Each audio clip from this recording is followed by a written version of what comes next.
T-minus 20 seconds.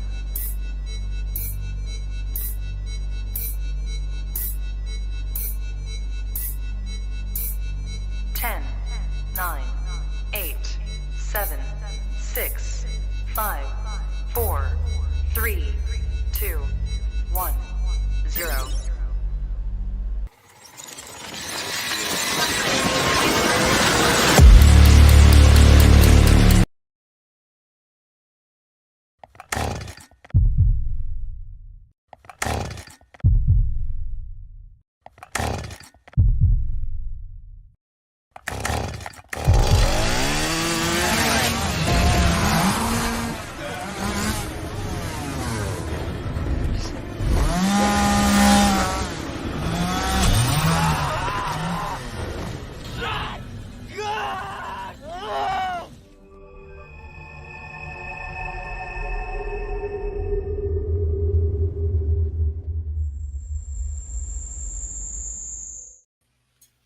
What's up, everybody, and welcome back to Movies and Beyond. Once again, I am Michael, and today, not only is it Sunday, I'm here with Mad Matt from Mad Matt's Mass once again, just like every Sunday, but today's a little special, isn't it, Matt? It is, Michael. It is. It absolutely is. Today is a little bit special. We are celebrating our 500 subscribers today, and that is freaking awesome. Like, seriously, dude. Like, I never thought, you know what I mean, that there were going to be 500 people out there that would want to listen to what me and you have to say. You know what I mean? Like, I'm not one of those people that's constantly counting subscribe. You know what I mean? Like, it's great. But I want to make it more of a celebration for the people that hang out with us as opposed to something that we did. You know what I mean? Like we have 500 people that looked at the channel and said, yes, I want to follow these guys. But it's not really about us. You know what I mean? It's about the people that hang out with us, man. And this is more so their accomplishment than ours. Like, that's how I feel. And the way, you know, that's how my mind works with all of this. Like, it's great that we have so many people that want to, you know, hang out and talk and, you know, watch the videos, you know, because there's a lot of people that follow that don't talk. You know what I mean? They don't chat because there are some people that don't feel comfortable chatting. You know, people are kind of different, you know. But definitely, you know, I feel like we have the best group of people. You know, every week I look forward to who's in the chat, what are they talking about, you know, all that stuff. To me, it's just it's fantastic. Like, I absolutely love it. I absolutely love it. I couldn't have said it any better, Michael. We've got the best group of horror freaks out there. I mean, you guys are awesome. You guys are awesome. And it truly is a celebration more about you guys because, well, there is no 500 without you guys, period. So, but yeah, man, there's, you know, I can't think of any, you know, body we had to boot out of here or got out of control, man, that we all just get along. We love horror. That's why we're here. And man, I feel great about it. And I absolutely love our horror community that we're creating here. You guys are awesome. Absolutely awesome. Yeah. I mean, some people have come, you know, directly to us. There are some people that I've met, you know, on other channels that have come over, you know, to hang out with us. So there's a lot of different background on the viewers that we have here, and everybody gets along so great. And I think that's what makes this so freaking awesome. You know what I mean? And we all have different outlooks, you know, on horror in general. Yeah. And I love it. I love it. You know, especially some good back and forth banter, you know, as long as you keep it fun. But I love it. Just like you and I, Michael, we don't see shit the same way. We don't see but the Strangers 2 is pretty good, though. Strangers 2, buddy. We do agree on that. We can always bond over that.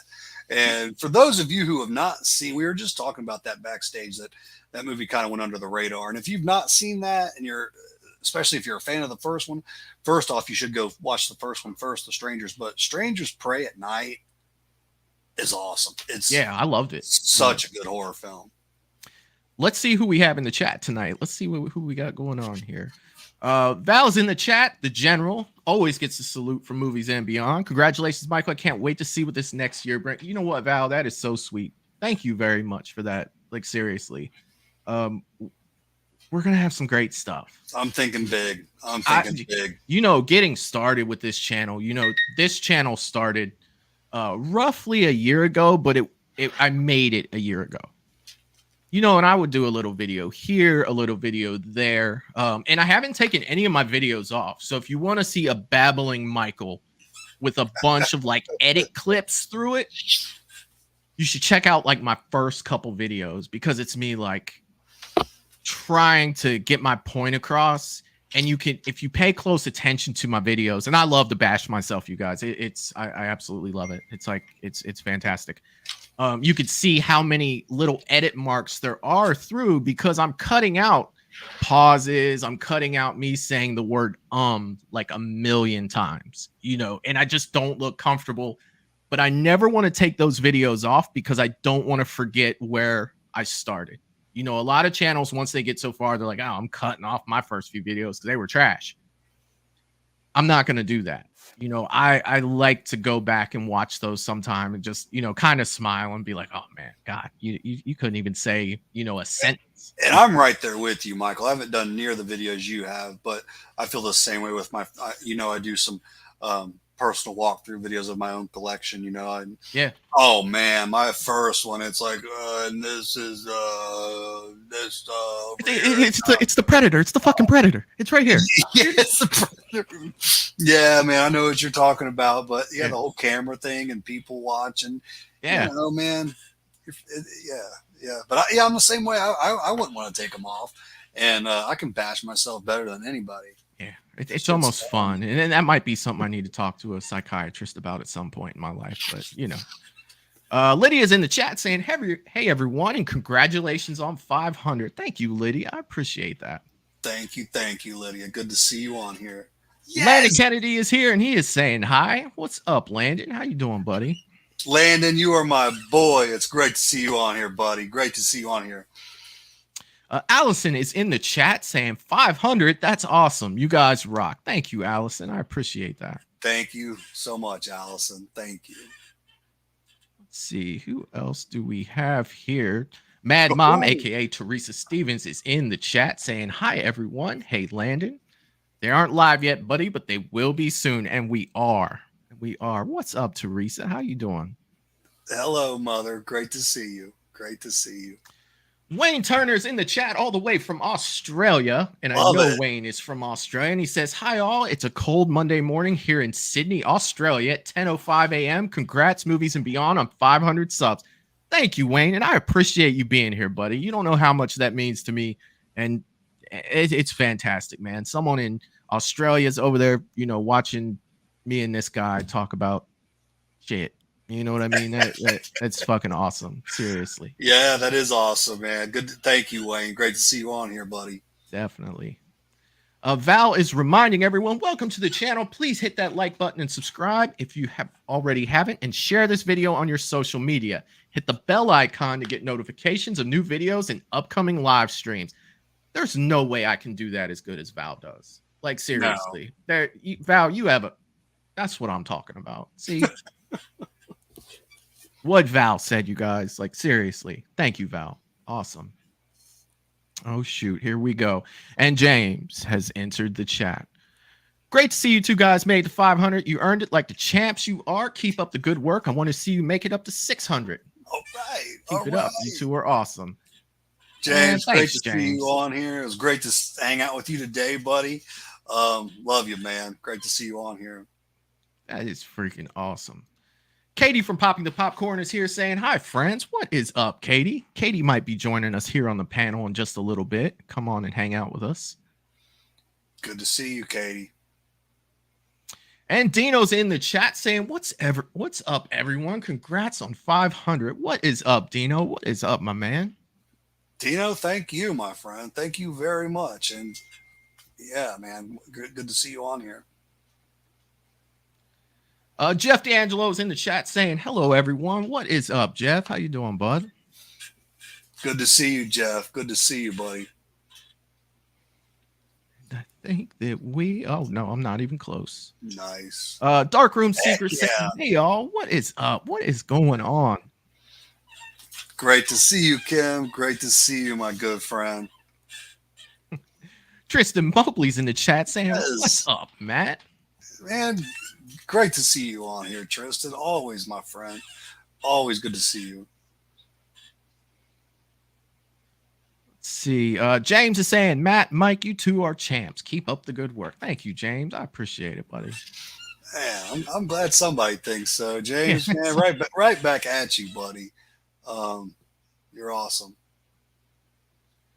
Let's see. Power of the Force. Wayne is saying, "I still need to watch The Strangers Pray at Night. I have it on DVD. Check it out, man. I enjoyed it. Like, I thought it was a good movie." Wayne, I actually put it very high up. Especially for more recent horror films.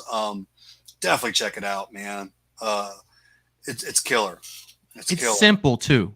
It's not complicated, and I think that's probably why I like it. My simple brain wants simple shit that it can, simplify with. Well, and strangers should keep it simple. That's what they do so well. And you're right, they did keep it simple, and it grew on me. Yeah, I was just talking to a friend. I said, I don't know if and that's a lot of movies for me. Sometimes my first view, I don't know exactly how I feel about them, but like my third or fourth time watching it, I was like, man, this is pretty badass. Yeah, I enjoyed it. And it just gets better. Yeah. And we talked a little bit about this yesterday. The thing about it too, is it gave me a whole new way to look at the songs that are in that movie. You know what I mean? Like things like Total Eclipse of the Heart and Nothing at All, stuff like that. Like you would hear those songs on the radio prior to that, and you would be like, what is this? You know what I mean? And then you hear it now after seeing Strangers Part 2, and you're like, oh shit, this shit is, you know what I mean? It's something different, and that's just like the same thing Halloween did with me with like Fear the Reaper and Mr. Sandman. Same thing like that. And when a movie can do that, it's just, if you talk about that movie like for score alone, man, it's in a category all on its own, man. Yeah. Hell yeah, man. Well, it looks like we do have our first panel guest sitting backstage waiting to jump on. We have JT from the Real Horror Syndicate. What is up, my man? What is going on, all you horror geeks, freaks, and awesome peeps in the chat? I am the OG of Elm Street. That's right. You know me, maybe. JT. How's it going, guys? What's up, man? I never have to introduce you, dude, because you have your own perfect intro right there. You know what I mean? JT, man, I've not got to meet you, man. It's my pleasure, man. Oh, pleasure's all mine. Thanks for letting me join the panel, and congratulations on 500. Halfway there. I know we are halfway there. Definitely. You'll get there before you know it, buddy. Trust me. I think so too, man. We've been able to put a little more time into the show lately. We put some time aside to actually put, some time into it. That was our biggest hang up at the beginning. It's like, I do it when I can. Yeah. And then the YouTube algorithm gets so jacked up to where it's like, if you're posting once a month or once every other month, it's like, nobody's really, able to see that stuff. But let me get this. JT, what do you got behind you there, my man? That's Vigo with a kitten. Okay. That's who now? Vigo from Ghostbusters 2. You remember Bill Murray said he just needs a kitten? Well, I added a kitten to him. All right. Awesome, all right. I am you'll learn this, man. I don't know all the movies. I don't know if I've ever seen Ghostbusters 2, man. So God, dude. Bust my balls. All you want, I welcome. God, man. I don't think I didn't know they made a Ghostbusters too. Yeah, it's not everybody's favorite, no, but dude, I like it. I mean, it has some good points. Right on. I say stuff that is Well, I will tell you guys. I've talked to both of you quite a bit. JT, you on other streams. You guys both really like Rob Zombie's Halloween. And I'm kind of out on the outside of that one. I need to. Where the hell's the Night Watch Zone at? He's supposed to be on here. I feel a little talented out with me here, buddy. I love you already, man. What I say about it's blasphemy. I prefer it over the 78 version. Say it again. I prefer it over the 78 version. Same. Yeah. And it took me a while for that to feel comfortable coming out of my mouth, but But yeah, I agree. Look at him. I'm right there with you, JT. I'm right there with you. Let's see who else is in the chat and what they got to say. Let's see where. Val was saying those beginning videos are awesome to watch because it shows how far you guys have come. And that's true, Val. Like that's why I leave them there. That's why I leave my first few videos up. If like you go to my video tab and you go all the way down to the bottom, you are just going to see a babbling me, you know, and I don't ever want to take those off because I want to know, you know, this is where, you know, it comes from. Like, seriously. And Like, I'd say, Michael, the first time I was on your show, that particular one, I probably watched, you know, 6 or 7 times, just looking at myself like, oh, dude, you said that, you what? Like, but yeah, man, is what it is. You know? Yeah, it's fun though. Like I'm one of those people that love to laugh at myself. Like I still remember things that I did, you know, on earlier streams. And one I'll never forget is when we were talking about Loomis, and I said, you know, and Dr. Loomis is Donald Pleasance. You know what I mean? Instead of Donald Pleasance, it's Dr. Loomis. You haven't got a police force. Yeah, I rewatched that and I just started laughing right away in the car, you know, because I'll just listen to it while I'm driving, you know. You said something, Michael. He's like, dude, calm down. Like, just yeah. He does go crazy out of nowhere. Just calm the fuck down for Jesus Christ. I would love to put myself in those situations with that man. Like, Jesus, it's just my type of personality. It's like, God damn it, man, chill the fuck out. Shut him in the heart. It goes off, man. I love it. Brittany Whitten is here. She is saying congrats on 500, fellas. Thank you. Thank you so much. Good to see you, Brittany. Good to see you, and thank you very much. Let's see. So, yeah, it's with our channel, yeah, right. We don't put a lot of videos out. We're more of live streamers. Like our show's more live, right?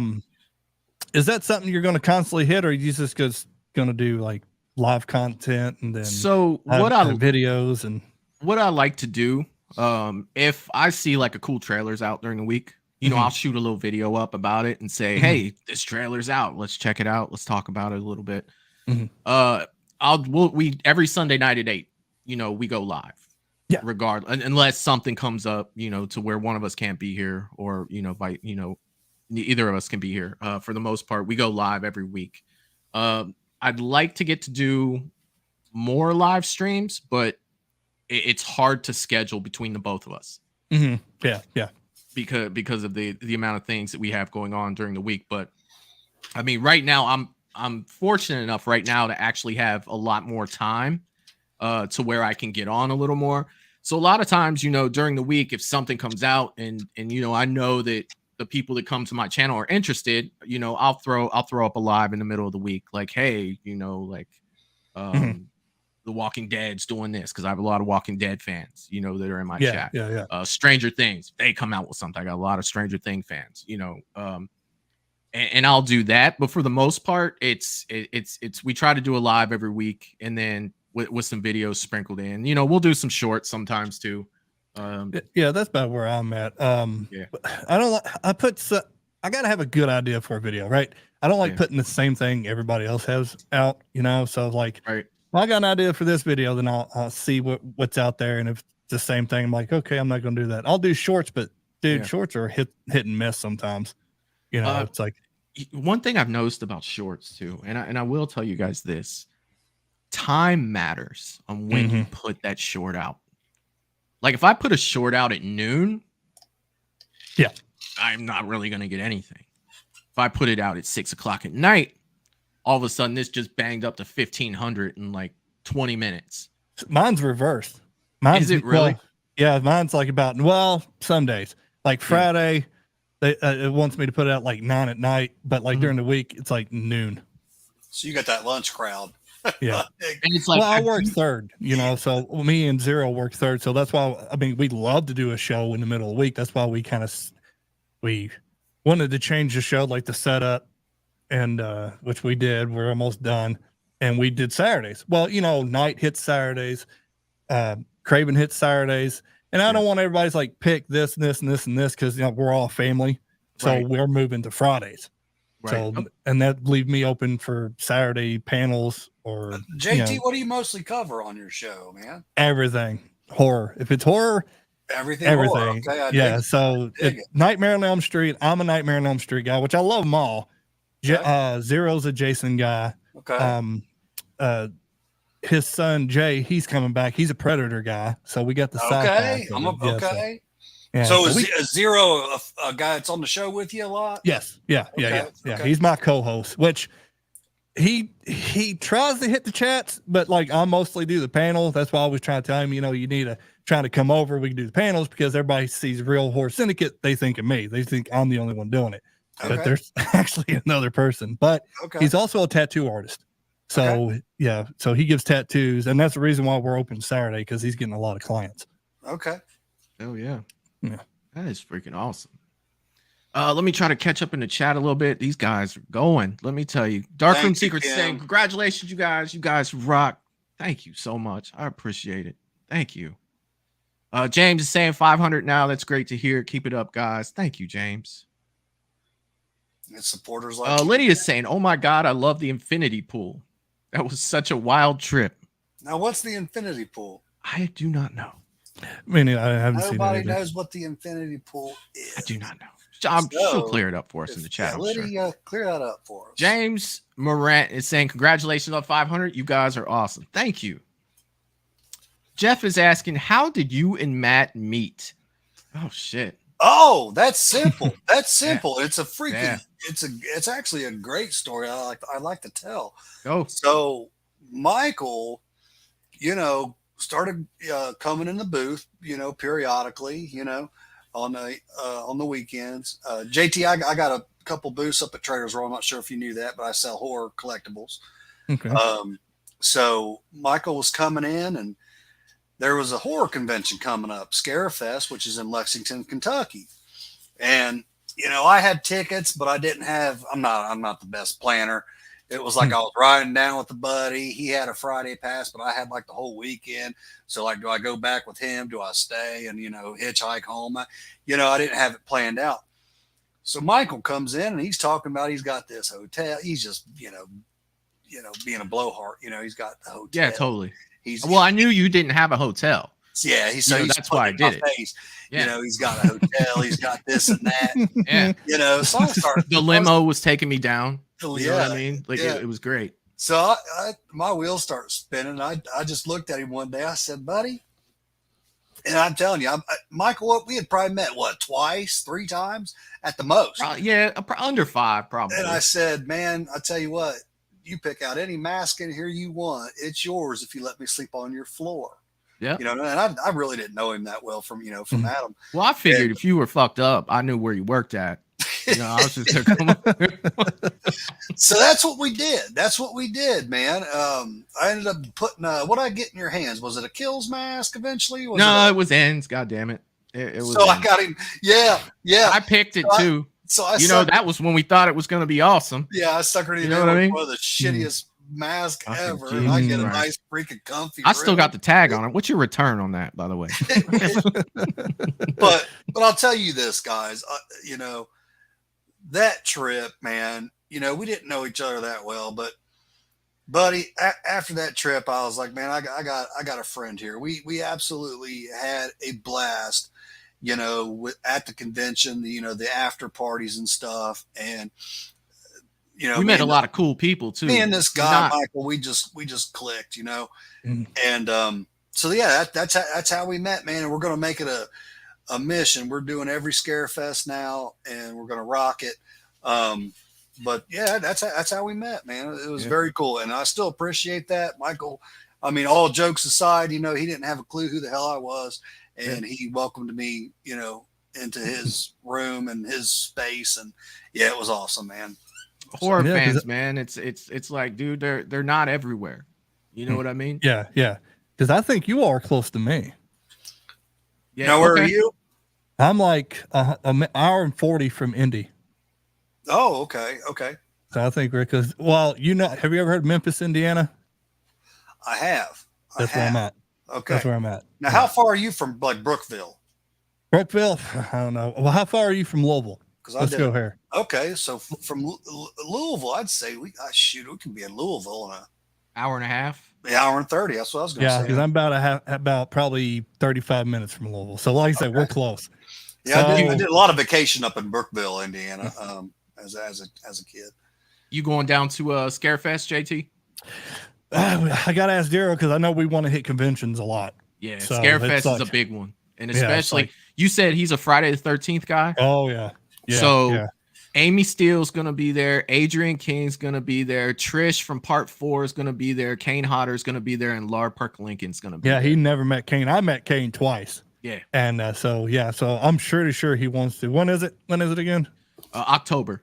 October? Yeah. Yeah. I guarantee we'll probably go. And there's also for a Nightmare fan, I believe a bunch of the cast, Michael, if I'm not mistaken, are they coming to Horror Hound, Indiana? A bunch of the Part 4 cast? Freddie is, or is that Scarefest I'm thinking of? Well, no, Freddie is. Robert Englund's going there. The girl from Part 4 is going to be there, and then I think more of it's Freddie versus Jason.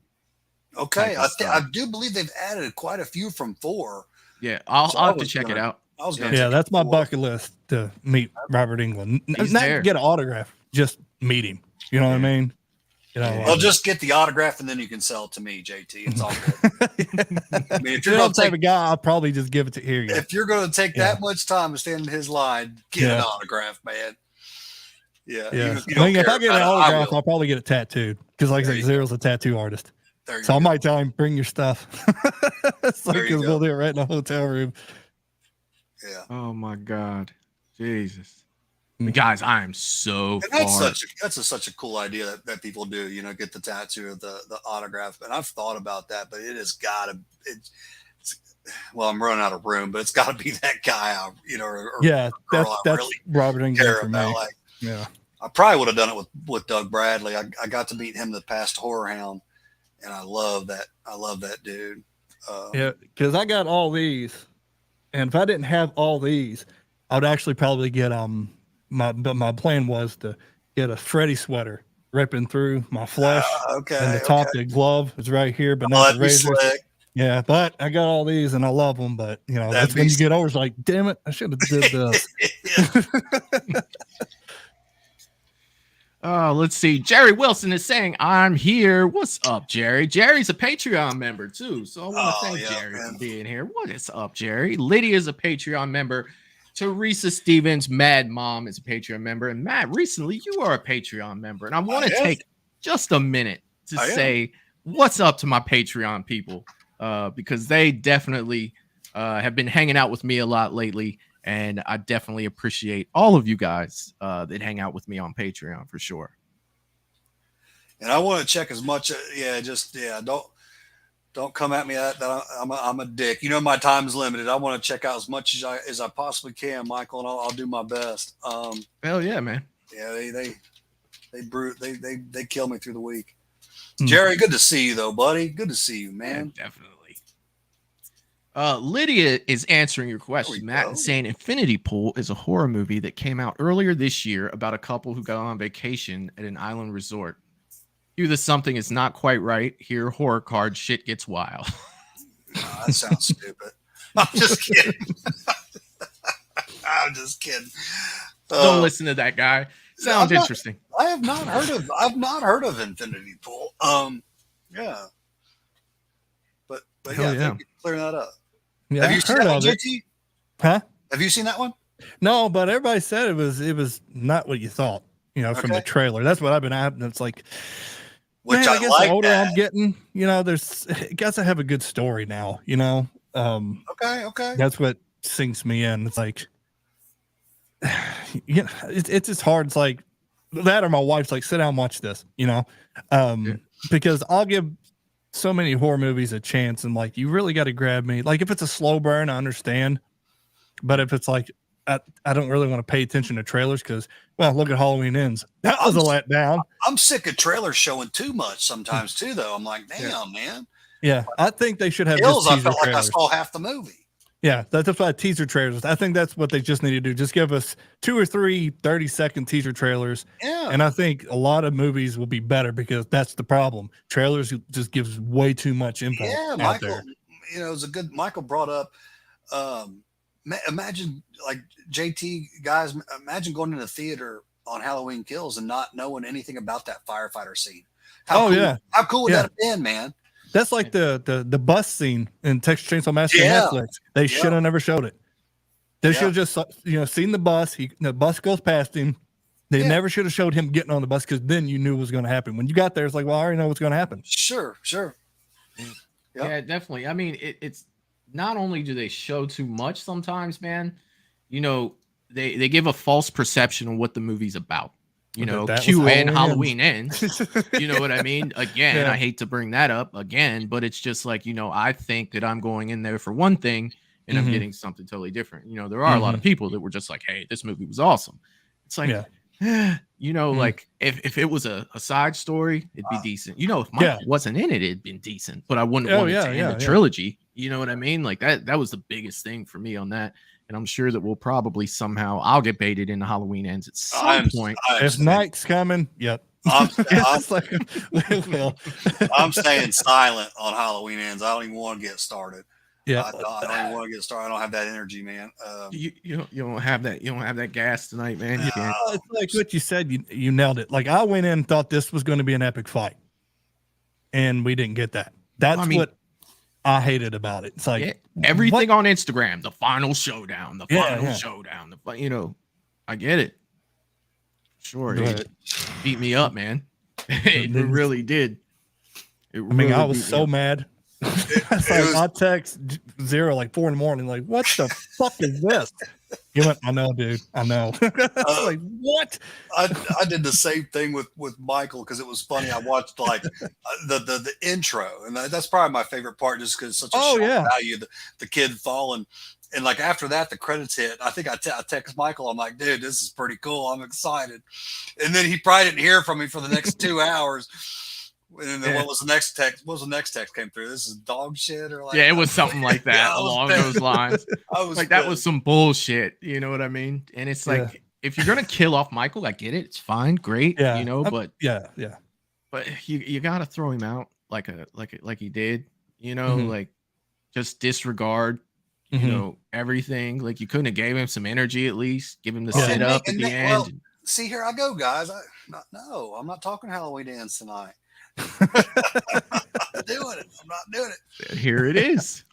But let me go ahead and drop us out. Let's go ahead and run that intro and stuff, so we can get that started. One of the things that we'll do too is we'll go on for hours and stuff, and let me go ahead and get this intro out. We do have some more people coming on the panel. I'm definitely excited about that, and I'm definitely excited to get into these questions. And I'm not gonna hit all of them because I love you guys to death, but you guys, you know how I am with keeping up with everything, and you guys are killing it today. So I'm hitting all the ones I can, especially a lot of the questions and everything. Teresa, I did see your comment, and I am going to throw that up as soon as we get back, because I am interested in the deal that you're throwing up there. So let me drop these guys out for just 1 second. We'll go ahead and run that intro, and we'll come back and we'll talk more Halloween Ends with Matt. Yeah. Matt from Mad Matt's Mask. All right, we'll be right back, guys. Jones messed with the wrong melon farmers. Thug life. And here we go.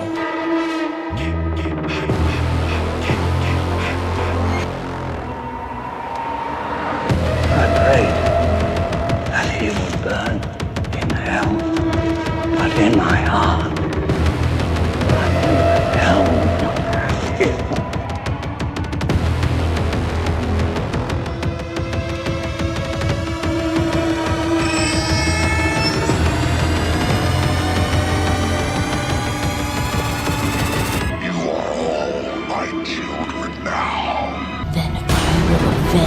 His death. Hello, Sydney. Are you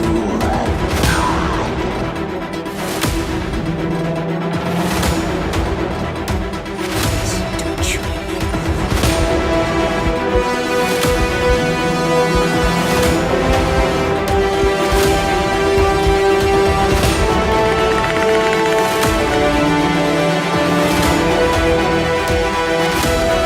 The Force will be with you always.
Wish I had you all alone, just the two of us.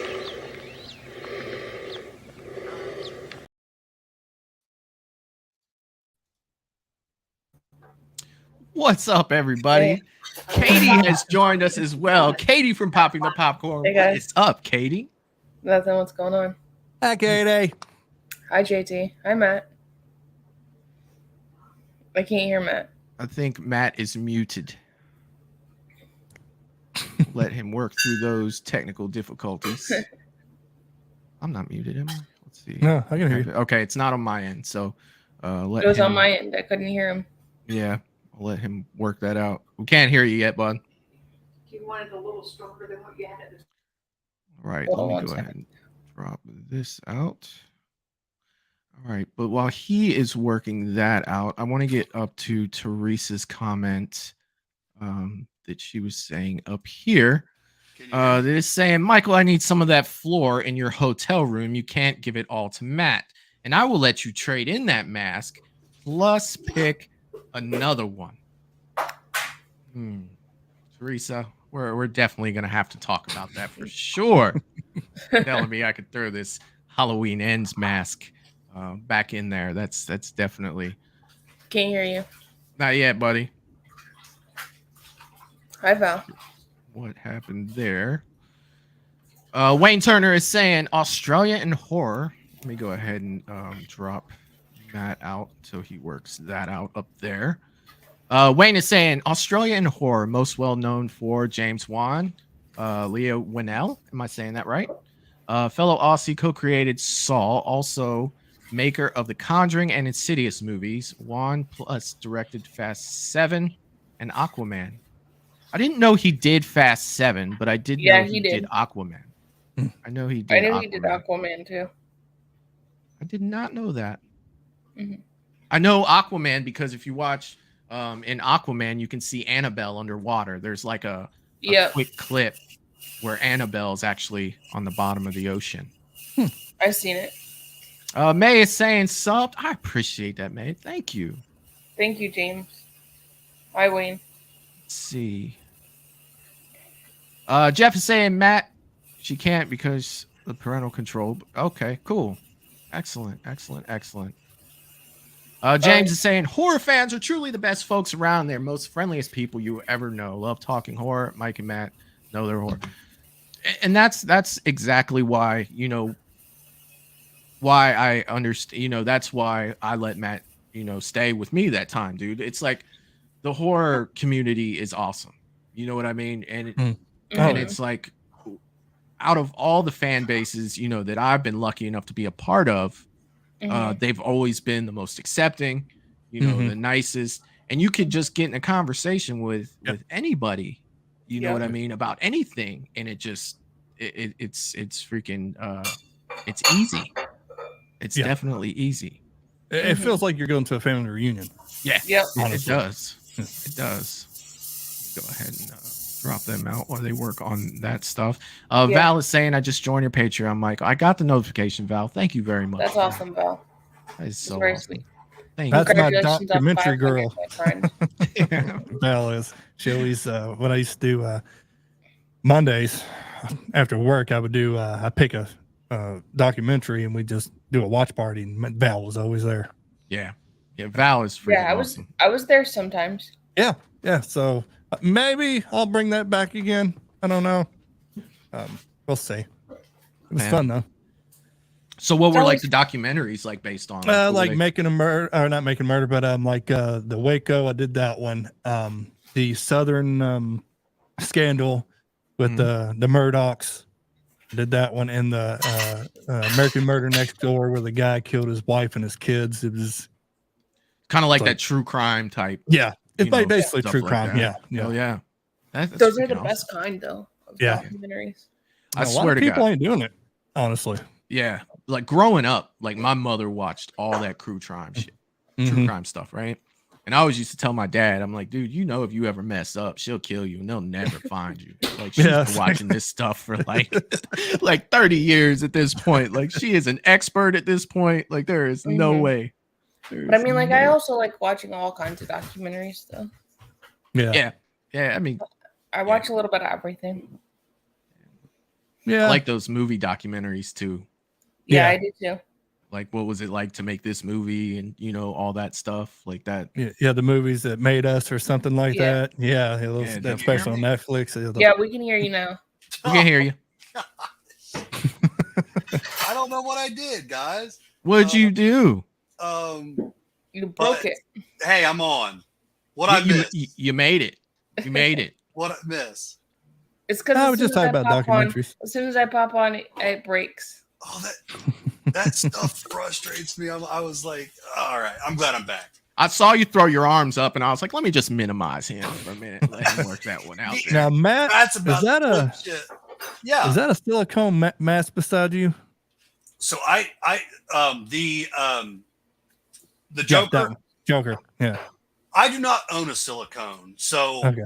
So that's a latex bust. And, but speaking of that, with we're going to be vending at Horror Hound in Indianapolis for the first time. We got in there. We're going to be vendors, and I've heard people talk about Mask Fest it goes down there, and I am thinking about maybe picking up my first silicone down there. It's just hard for me, guys, to justify $700-800 on a mask. Those silicones are pricey, but they are cool. But yeah, everything I've got is latex. I have some resin bust and stuff. Yeah. Okay. Yeah, because I got a silicone immortal mask. That's where I go, because they have half masks, and you're looking probably $400. Okay. Yeah, we need to talk. I'm a mask nut, man. I love them. I love them. I got a few latex. They're just put up right now. And that company's Immortal Mask, right? Yes. Yeah. Okay. The guy who co-owns it, he actually won Face Off, the mask show. Yeah. Oh yeah, I love that. Yeah, he show. won it. Yeah. Nice. He won it 1 year. Yeah, so he's He's so that's amazing. why I go. That's awesome. Okay. So we do have somebody else backstage that's ready to jump on. And every time I'm on this guy's show, he gives me a great intro. So let me do my best for him. He is the man that when I watch a Scream movie, I think, what is this guy doing right now? What's he up to? He is the engineer, the commander-in-chief, the driver of the locomotive of the stew train. Craving something scary. Steven, what is up, my brother? Well done, Michael. How was it? Was that all right? Good. That's good. You nailed it, dude. What are you talking about? Was that all right? All right. That See, was that was my first fantastic. big intro like that, man. So I want to give you something special, man. Love it. He is the Tom Hanks of horror. He is the Tom Hanks. Yes. Well, let me just say, man, thank you for the intro. Love it. I will definitely clip that out and save that. And congratulations, though, seriously. You turned off the light, and I need the light. 500 subscribers, my friend. That is turned off the light, and I need it. Fantastic. Well done. Well deserved. And the sky's the limit, my friend. I appreciate you, Steven. Yeah. You're welcome, I mean, man. one thing about Steven, and I have to say this about Steven, when I first started out with this, I would bombard this guy with questions. You know what I mean? Like, and Steven, you were always nice enough to take the time, if you had the time that you would throw me a bone. You know what I mean? Sure. Like, hey, I'm trying to do this stuff. I'm trying to do this. You were always cool about it, man. You really early on in my YouTube journey, I'll call it, you had me on your show. You know what I mean? Yes. Which you didn't have to do. You're probably half of the reason why I know a lot of the people that I know. You know what I mean? From your channel and Knight's channel. You know what I mean? And that's all one family, man. And I just jumped in on both your guys' channels. Like it was just interesting to me. I had a great time being there. And you guys were so welcoming. You know what I mean? That was the biggest thing for you guys. It was just like, hey, absolutely. You like this stuff? Come on in. It doesn't matter who you are, what you look like, what you act like. And you know me, I'm crazy sometimes, man. So it's like. And a lot of people these days won't do that, man. They won't do stuff like that, man. So that's super cool. And Yeah. Stephen, welcome, man. It's good to Thank see you in you. person. I've heard a lot about you, man. So Yeah, likewise, man. Great It's to see you. it's a pleasure. It's a real pleasure. Yes, sir. Real happy to be here, and I appreciate the invitation very Yeah, much. anytime, man. You're always welcome here. You know, It's always I good to say see that- Dad. Yeah. Son, it's good to see you too. Like for ages since I saw you, buddy. Right? Just a whole what? 12 hours now, maybe? Yeah, I got my whole body this time. Yeah. Right? You got the arms and the body, and you're doing. Yeah, there you go. It's always good to see you guys. It's always good Yeah. to see you and JT and everybody. Man, definitely. And I love Yeah. having you guys on Movies and Beyond. Steven, if I'm not mistaken, this is your first time here. I Like, we believe it tried is. to make it happen a few times, man, but things have come Yes. up and we haven't been able to, get it through, That's man. right. So I'm grateful that you're here, dude, and I'm happy. Yeah. You're always welcome here, brother, for sure. Well, thank you, man. It Definitely. feels good to be in your house Yeah, man. for the first time. This is great. Welcome to my house. Welcome to my Yeah. humble abode. You Hey, know I what like mean? it. I dig it, man. Yeah, definitely. So grateful for, all you guys to be here. Matt and I, we do this every Sunday. We have the best people, in our chat. A lot of them, jump around from my channel, Katie's channel, your channel, Knight's channel. You know what I mean? So a lot of the community, is the same, but there's also some other people, who haven't seen you or JT, Katie knows them from the chat in here. And I definitely, you guys, if you are in the chat here and you guys have not seen Craven Something Scary or the Real Horror Syndicate, I will put their channels in the link below and below the video here. I'll do it right now so you for guys can check them out. Yeah, please do that. Thank you. And These what, guys are great. guys? That's what Michael. That's what horror should be about, man. The horror fans and community they are. I'll go on record. They're the best freaking people, and we should be that tight knit community, man.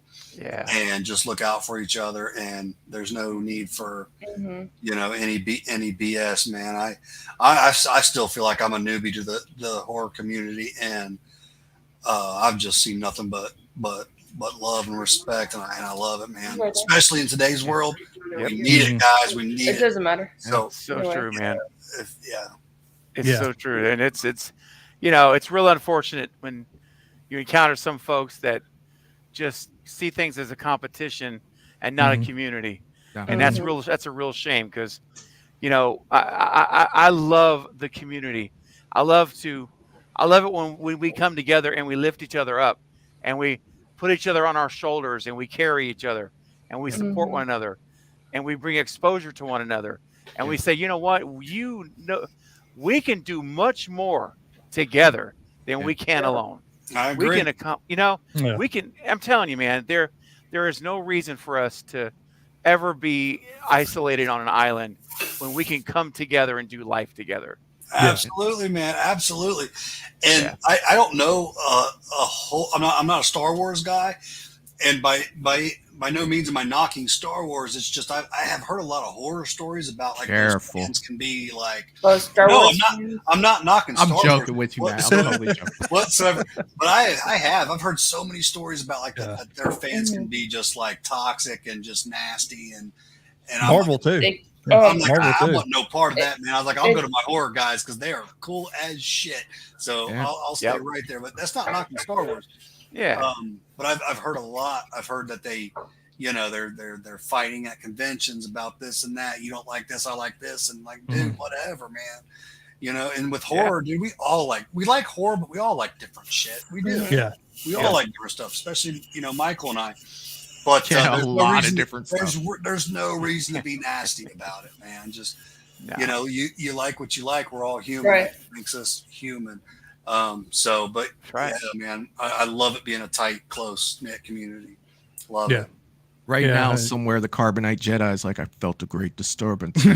I guarantee he's feeling it right now. You know what it is? And I have no idea what that even means, but besides the Star Wars community, it's also the Disney community. They can have like. I bet. Yeah. I bet. Gets cutthroat when you talk about the princesses now. You don't like Little Mermaid? Watch out. Oh, Ariel's much better than Belle. Yeah. You. Yeah. I'll you tell never you get what. that in horror. I mean, I'll tell you what, every now and then there is a movie that will come out to divide the fan base, but it's never as toxic as, some of the other fan bases. And I'll always be grateful for that.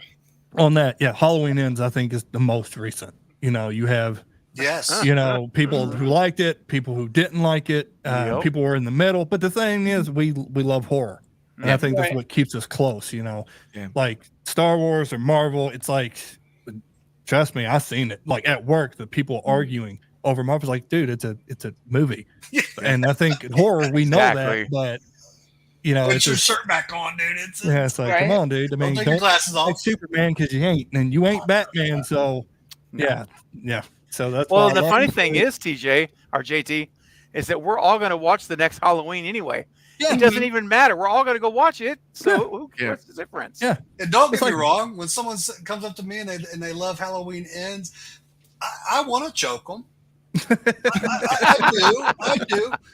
But you got to just, keep yourself calm and, just talk it through. But I kind of like, actually, no jokes aside, I like when there's a movie I think is just complete trash, and when someone likes it, I love hearing their reason why and stuff. And a lot of times I can see it. I'm like, I can see that, but I'll say that's not what I look for in a film, so I can but I can learn from it. You specify, because what some people do is like, well, I didn't care for it, and they just walk away, but like that people, it's like, well, why?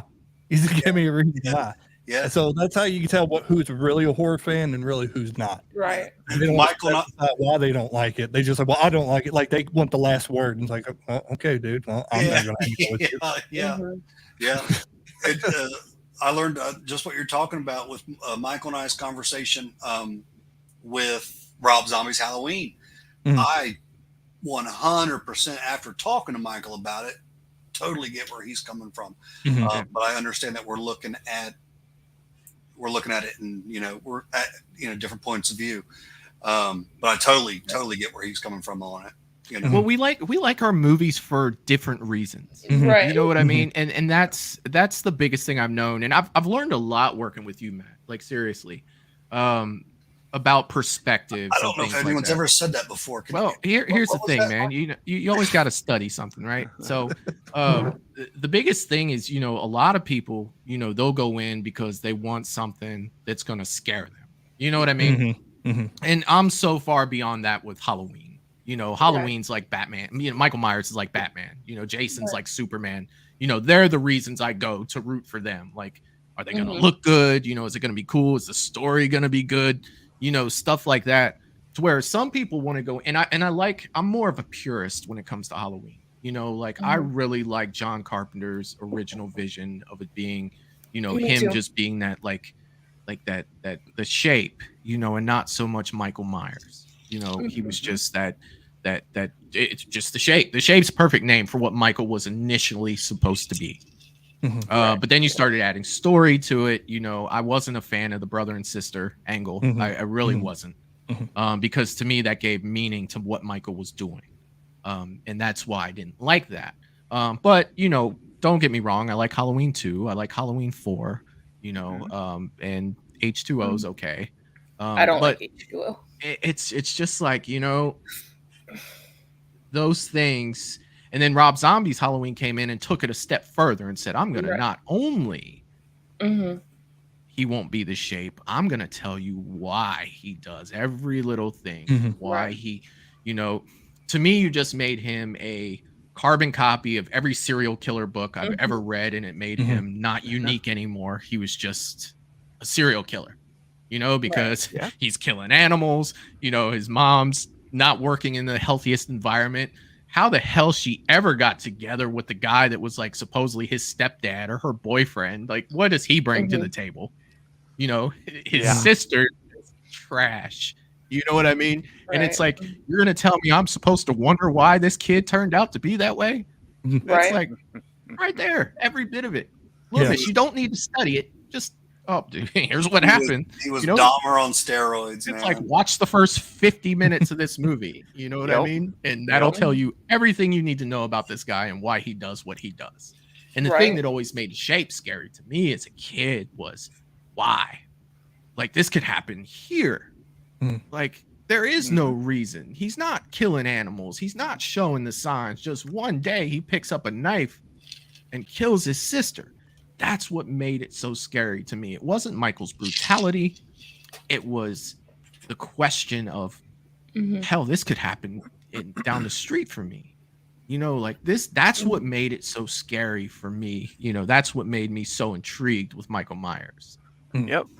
And that's why I'm not a fan. But on the other end of the spectrum, I get it. You know, if for me, Michael, you know, Rob Zombie's Halloween, you take that Michael mask off, you put on another mask. It's like, this is a pretty dope serial killer movie. It's brutal. It's crazy. It's, you know, hell yeah, man. I'm all about it. But the fact that you made that this guy, excuse me, guys, you made it this guy that I'm supposed to be, that I was initially intrigued about, you know, what initially interested me and about that character, you've now taken that away. And you've thrown the Rob Zombie twist on it. You know what I mean? And it was just, for me, it was just like. So what do you think, JT? Is it our turn yet?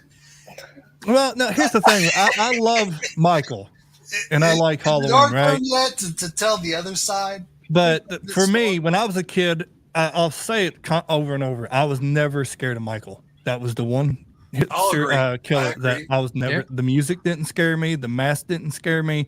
You know, he never scared me. But is he one of the forefathers, the Gorefathers? Absolutely. Was he there from the beginning? Absolutely. I'm never going to take that away from him.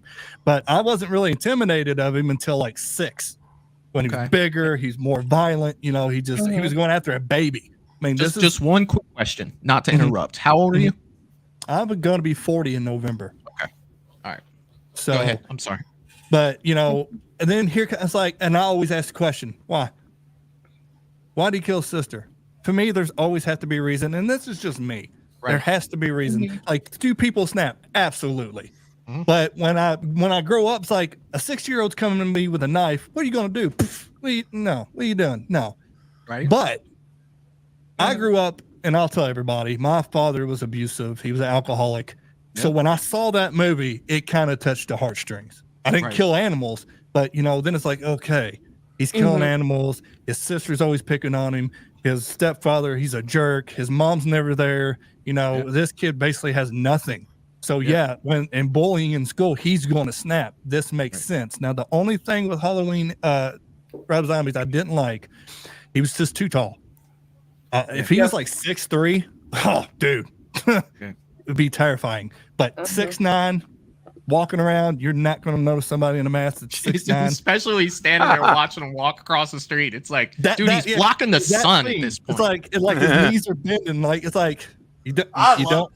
I wanted him to have 5 more inches, man. I loved it. I loved it. He was a monster. I did. I loved it. But to anybody that says that's not Michael, I get that too. Yeah. Nick Castle was like 5'11", guys. You know, he was not a big dude. You know, 5'11", what, $180? You know, $175 at most. So, yeah, anybody saying that's not Michael, they're right. That's not Michael. But damn, you know, you got to change it a little bit. It was intimidating. And the mask looked incredible. It looked incredible. Oh yeah, the mask was a good mask. And one thing with me is I just say art with me. I look at horror as art. I do. Whether you're talking Michael, Jason, you got to get them looking fantastic, in my opinion, before you even start working on the movie. Because if they don't look right, your movie's done, man. You know. So Jason has to be big. He has to be. Yeah. And the atmosphere goes along with that too. The whole art thing, you know, especially when it comes down to Halloween. You know, you want to feel like it's October. Halloween's right around the corner. You want pumpkins on the, you know, people's porch. You want leaves, you know, purple and orange and all that. You gotta get that atmosphere right. You gotta get your killer looking right, man. So, yeah, I look at horror as art big time. So one thing about our chat is it's been going, and guys, I love you so much, but I've lost control of the chat, and you know how I am. But I did see one pop up here just recently. And I do want to say thank you. Carrie Crave Cinema has stopped by and saying, hey, congrats on the 500 subs. Thank you, Carrie. That means a bunch. You swung by and said that. I appreciate that very much. Thank you. Absolutely. But I do want to ask you guys something, okay? All And right. we'll go. And this is, I may ask you guys the first question, let you guys think about it for a little bit, because it was a question that was dropped on me in a recent stream, to where I threw out an answer, but it was something that I've still been thinking about. So I'm going to throw this question out to everyone in the panel, and I want you to just hold on to it for a little bit, and then we'll come back to it, okay? I would like to know your guys' Mount Rushmore of horror. I already So got my the answers. 4 people that you would put on your horror Mount Rushmore for everybody to see, that's designed by you, based off of your opinion of what that would be. So kind of hang on to that for a minute. I mean, some of you may know, but some of you guys might want to think about that for a minute. Craven already I knows thought too. I knew, Michael, but now you got me thinking. Yeah, I thought I knew. Yep. yeah. I'm not sure. It's something that I gave my answer, and I felt confident when I did. But then it's something like a week later, I'm like, well, technically, maybe I probably should have put this person here. Sometimes it does change. It does. True. And yeah, so I will definitely come back to that. And something that Matt and I love to do, on this channel, is rank stuff. So I want to give you guys 4 movies, okay? And they're tough ones, from my point of view anyway. I don't know how you guys are, but I want you to rank. I want you to rank A Nightmare on Elm Street 3, Friday the 13th Part 4, Halloween 4, and Scream 4. I didn't forget about you Scream fans. I threw that in there. Scream 4, Halloween 4, Nightmare 4. Nightmare 3. I threw Nightmare 3. The rest are 4s. Nightmare 3. Friday, Halloween, and Scream are all 4. And Nightmare 3. Okay. But since I knew this question ahead of time, you would think that I would have done, more homework myself to where I should probably write down my answer. I didn't. But I will give you guys mine. Okay. Just looking at it right now. And I love all of these movies. That's why I put them, together, because it's hard. It's definitely It's a nice hard 4. for me. Yeah. Yeah, it is. Yep. My number 4, I'm going to go with Scream 4. Now, the only reason I'm going with Scream 4, don't get me wrong, I love Kirby probably more than any Scream fan that there is. I absolutely love Kirby, and I love Scream 4. But out of these 4, I had to put this at my number 4. My number 3, I'm going Halloween 4. Great story. I absolutely loved the movie. Of course, if you look at our previous shows, I'm not a big fan of the mask that they used in Halloween 4. But George P. Wilbur did a great job. You introduced Danielle Harris. Rachel was a great final girl. I love the way that they worked together. There was a lot of tension in that movie. You know what I mean? The chases were really good. Then I'm going to Nightmare on Elm Street 3 as my number 2. And being a Friday guy, I'm going to go with Part 4 as number 1 for Friday. And I want to say one thing about A Nightmare on Elm Street 3. It is not far behind my number 1. This is my favorite Nightmare movie out of all of them. And don't get me wrong, I give. So you're going on record. It surpasses the original. Okay. It does. It does. Okay. And don't give me credit. I'm going to give credit to the original. It is, the original.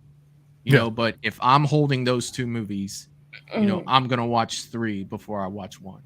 And that's going to be every time. I pick up those 2 movies, unless I just recently watched one or the other. Matt, I'll just clip it out for you, having him say that and send it to you. Yeah, snip it out. There it is. Yeah, number 3. So I just like to go around. You guys kind of have an idea on where you're at on these. Okay. JT, what are you thinking about, bud? So Halloween's 4. Okay. Because I don't like the mask. Jamie Lee supposed to come back. She didn't. Okay. So I mean, it was a good story, but it's like it didn't really hook me. And I think mostly because I hated the mask. Scream It's 4. a bad mask. Yeah, Scream 4 would be my third, because when I watched it, I kind of figured out who. I just said, "Oh, it's to her nephew or her niece or cousin. She's the killer," and it was. Okay, I'm Nightmare on Elm Street guy, right? Yeah, that's my second, and the Okay. reason why, because that made the franchise popular again. Yeah, and then I'm going Friday 13th for my number one, because if you put 3 beside it, like 1 through 4 was just probably the best storytelling in that franchise for me. I like 7 and all, but I'd have to go 4 because I just got to. The story was good. Ted He White looked was good. amazing. Yeah, I mean, it was just, sorry, Freddie. I mean, I love you, but you're second. But it's like neck and neck between the two. It's close. Absolutely. What about you, Katie? So I'm gonna go with Scream 4 because I mean, like I'm a huge Kirby fan as well, but I didn't like it as much in the series. So I'm gonna go with Scream 4. Then I'm gonna go with Friday the 13th. I just didn't like that one as much because I do like Friday the 13th, but I haven't seen them in a long time, so I have to rewatch that franchise. Then I'm gonna go with Freddy. And then I'm going to go with Halloween. Awesome. Oh, yeah.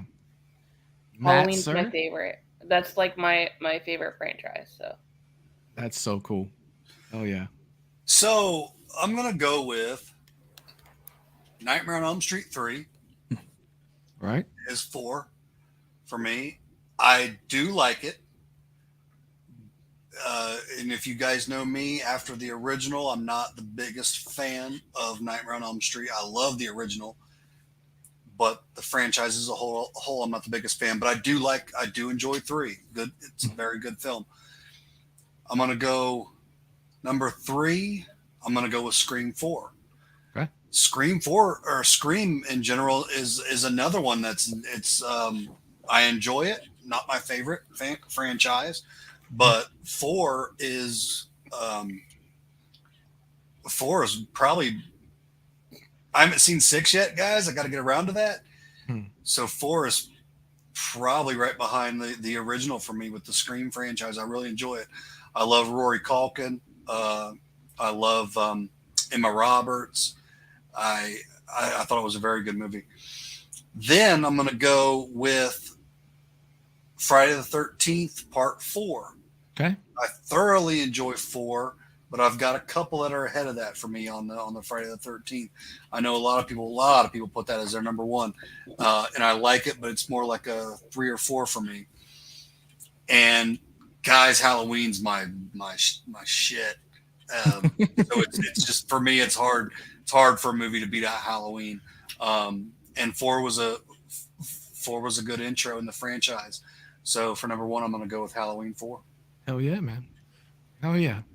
Craven, do you have your list ready, sir? I do. Yes. So coming, and again, these are all really winners, honestly. They are. They are. That's why I did it that way, yeah. Yeah, very smart. Coming in at number 4 for me, and as much as I love Crispin Glover, it's the super chat clip on my channel. But I got to go with Friday 4. Okay. Coming in at number 4. Damn, I love it, but wow, I love it. Yeah, I got to do it. Coming in at number 3 is going to be the last Nightmare, that film before New Nightmare that Wes Craven touched with his golden pen with a Nightmare on Elm Street 3 at number 3. Oh, yeah. And then now here comes my 2 favorite franchises. I think you guys can figure this out. Coming in at number 2 is Halloween 4, which is one of the best entries, I believe, in the franchise. I was really hoping so bad it was going to get your number 1 spot. No, it's no. No. And here's the reason why. Because number 1 is Scream 4, and Scream 4 is my favorite sequel of the Scream franchise. That's awesome. Man, I'd love to talk to you more about that, Craven, because I love it too, and I feel like it's an unpopular opinion. I love it. 4 was telling you, man, awesome. Scream 4 is my favorite sequel. It still is, even with 6 and everything else coming out. I love 4. I could watch that movie all day, every day. Nice. And it's just great. So I love all the Scream movies, but yeah, You just happened to pick the fourth one, which is my favorite Scream sequel. That's awesome. So yeah. Did you know that, Michael? Did you know No, that was I his didn't know favorite? that. We I did. did It's not. like when I heard Scream 4, I'm like, oh, I know that's number one. I knew that It's too. number one. I knew that too. Yep. I did not know that. That is freaking awesome. I knew that too, because I'm always in his chats and I'm always here talking. That's right. That is freaking awesome. But they're all Seriously. winners, like we said. They They're are. really all winners. They are. Like- They are. Like me, I can't pick and choose a favorite movie. I don't really have one. I just can't. There's just too many of them. It's Yeah. a very hard thing to do. Mhm. You're not alone. It's a very hard thing to do. Michael, Now- are they killing you on that chat, buddy? Yeah, dude. Like everybody's got their rankings in here too, and it's they're all fantastic. Are we going to I send mean, some of it? They're all freaking fantastic. Let's see what I got right here. Carrie is saying those are the horror films that sparked my love for horror films. Yep. Yeah. Let's see here. Val has given her ranking. Nightmare 3, Halloween 4, Friday the 13th 4, Scream 4. There you go, those are Val. the Scream There 4. it is. Wow. Yeah. There it is. Carrie is saying that that's Wow. how she would rank It's it too. Scream 4 coming in strong. Yeah. it is. Jeff DeAngelo is saying, I agree with Val. That is my pick. Damn. Go. This is Freddy's getting wild. some love. James is flat out saying Friday the 13th, part 4. See, that's, That's, it. what I'm talking That's about. just it. It's like, That's- forget the other that's- ones. that's Just, where that's it it. Forget the other ones. Right? Yeah. It's one of That's the where better it's at. remakes. It's one of the better remakes in that franchise. It's one of the better remakes. James is also saying Chainsaw Massacre. He's going to throw one of his own in there I to was gonna say, say, no, I don't think that's you on the are list. not going to forget that one. Well, We're it's going to the throw number that 4 in in there. it. So James goes to his own, he beats to his own drum, and I love it, man. Great movie. Val is saying Nightmare 3 is iconic. Puppet Philip is epic. Yes, it is. Yes. It is epic. Well, Carrie called you out, Craven, and said Scream Hey. 4 all the way for Craven. She My knew that was coming. My Cravenites know me well. And I They love do. it. They Man, do. I They love- do. Polar even said the same thing. Pollar's Polar. throwing out the 4 Guys, hearts. am I wrong? I thought I didn't Scream think that 4. Scream 4 got that much love. I dig it. I thought See, I don't know because Val's comment here, we might have read that wrong. She said Scream 4 is my least favorite. I'm so old, the motive just didn't appeal to me. So we Oh. may have read hers in Oh. reverse to where she was giving 1, 2, 3, 4. Look, Steven, she's just messing with you now, in- dude. That's, in that's that wrong. He is That messing was with me. that was in dirty. That was that- really Val, Hold on, I'm scrolling back up that's the here. general. General. You gave her the dad look, Steven. You gave her the dad look. So I I'm believe not that, mad. I'm just disappointed. that it is number 1 is Nightmare 3, Halloween 4 is number 2, Ah. Friday the 13th 4, Mhm. or yeah, 4 is number 3, and Scream 4 is number 4. So Oh, that's simply a Hey. horror show. yeah. It's hard to take. And yeah, there she is. So she said it was 1 through 4. And Carrie just said Scream 4 is her least favorite too. Oh shit! Oh doesn't no, like Joe. these are you. You guys are in trouble. That's all I'm telling you. You guys go over to Craven's channel. Oh, so okay, so I was right. Teresa's Scream 4 saying doesn't with get that much Skeet love. in Scream 4, LOL. I couldn't resist, Michael. Yeah, if you don't know, Mad Mom, aka Teresa Stevens, really likes Skeet from Scream. So I don't believe he was in Yeah, 4. never go to a horror convention with her, guys. If Skeet's there, it's a nightmare. I mean, it's a nightmare. Like, God. All right, so now one thing too that we did this, I'm kind of gonna flip the script on you guys. Okay. Oh no. Yeah, I'm gonna flip the script. I've got 4 movies. I want you to rank them. Okay. Jason Goes to Hell, Freddy's Dead, Halloween Resurrection, and Scream 3. Those Okay. are the 4. I didn't hear. Okay, what were the 4? I didn't hear it. I'm too old. I gotta write this down. I know, right? Well, if I was a more prepared person, I'd just be able to put like a fancy list up on the screen. Well, you know what I mean? Freddy's Dead. So we've got Jason Goes to Hell, Jason Goes to Hell. Freddy's Dead, Mm-hmm. Halloween Resurrection. Mm-hmm. Oh, and we don't speak of Scream that. 3. Oh, Those are the no, 4. there's nothing wrong with Scream 3 now. What are you talking about? So Well, This you is haven't gonna got be to easy. me yet, Steven. Ooh, ooh. Oh, sorry. I am coming in late to this conversation. I was talking to my nurse, so I apologize. Hey, I no didn't hear problem. the setup. Okay, so I told them, Steven, I am going to flip the script on this ranking we just did. Okay. And I want to rank these 4 movies. Oh, got you. Okay. Jason Goes to Hell, Oh, God. Freddy's Dead, Halloween Resurrection, and Scream 3. Oh, this is okay. Here goes mine. So Okay. Okay. Halloween Resurrection. I hate that movie. Is your number 4? Yes. Okay. Jason Goes to Hell. Okay. And then what was the other one? Freddy's Dead and Scream Freddy's 3. Dead. And then Scream 3, because that's my favorite out of the franchise. Out of the Scream franchise, that's my favorite one. Oh, okay. Can I go second? Okay. Yeah, go for it, man. Just works with You know our channel, dude. We don't have any rules. We are just organized chaos. And I love those every are the moment of it. number 4, Scream 3. Okay. Katie, I'm out of sorry. those? It's okay. What? Not. Yeah, I know, guys. I know. I Scream 2 and 3 for me just did nothing for me.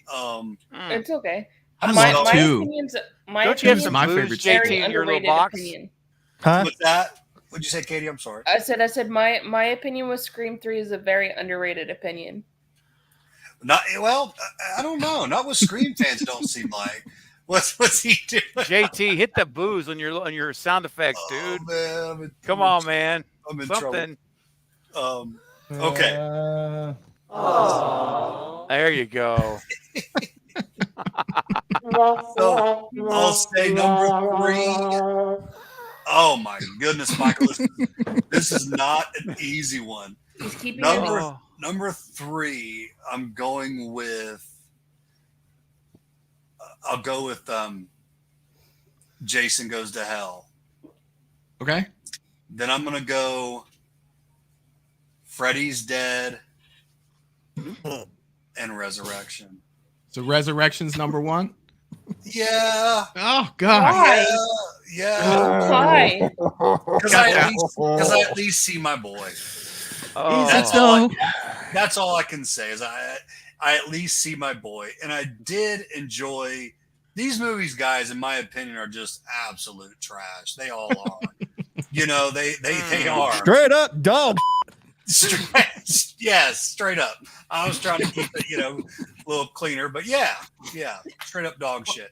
They are. But I guess on Halloween I at least get to see glimpses of my boy.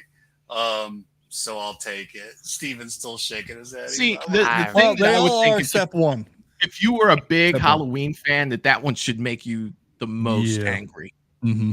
That's And what I'll it would say for me. this- And I'll say this too, guys, and this isn't, to try to make up for anything or whatever. If I said the list again, I think I might switch. Jason Goes to Hell as 4 and Scream 3. Okay. Jason Goes to Hell it's pretty bad. It's pretty bad.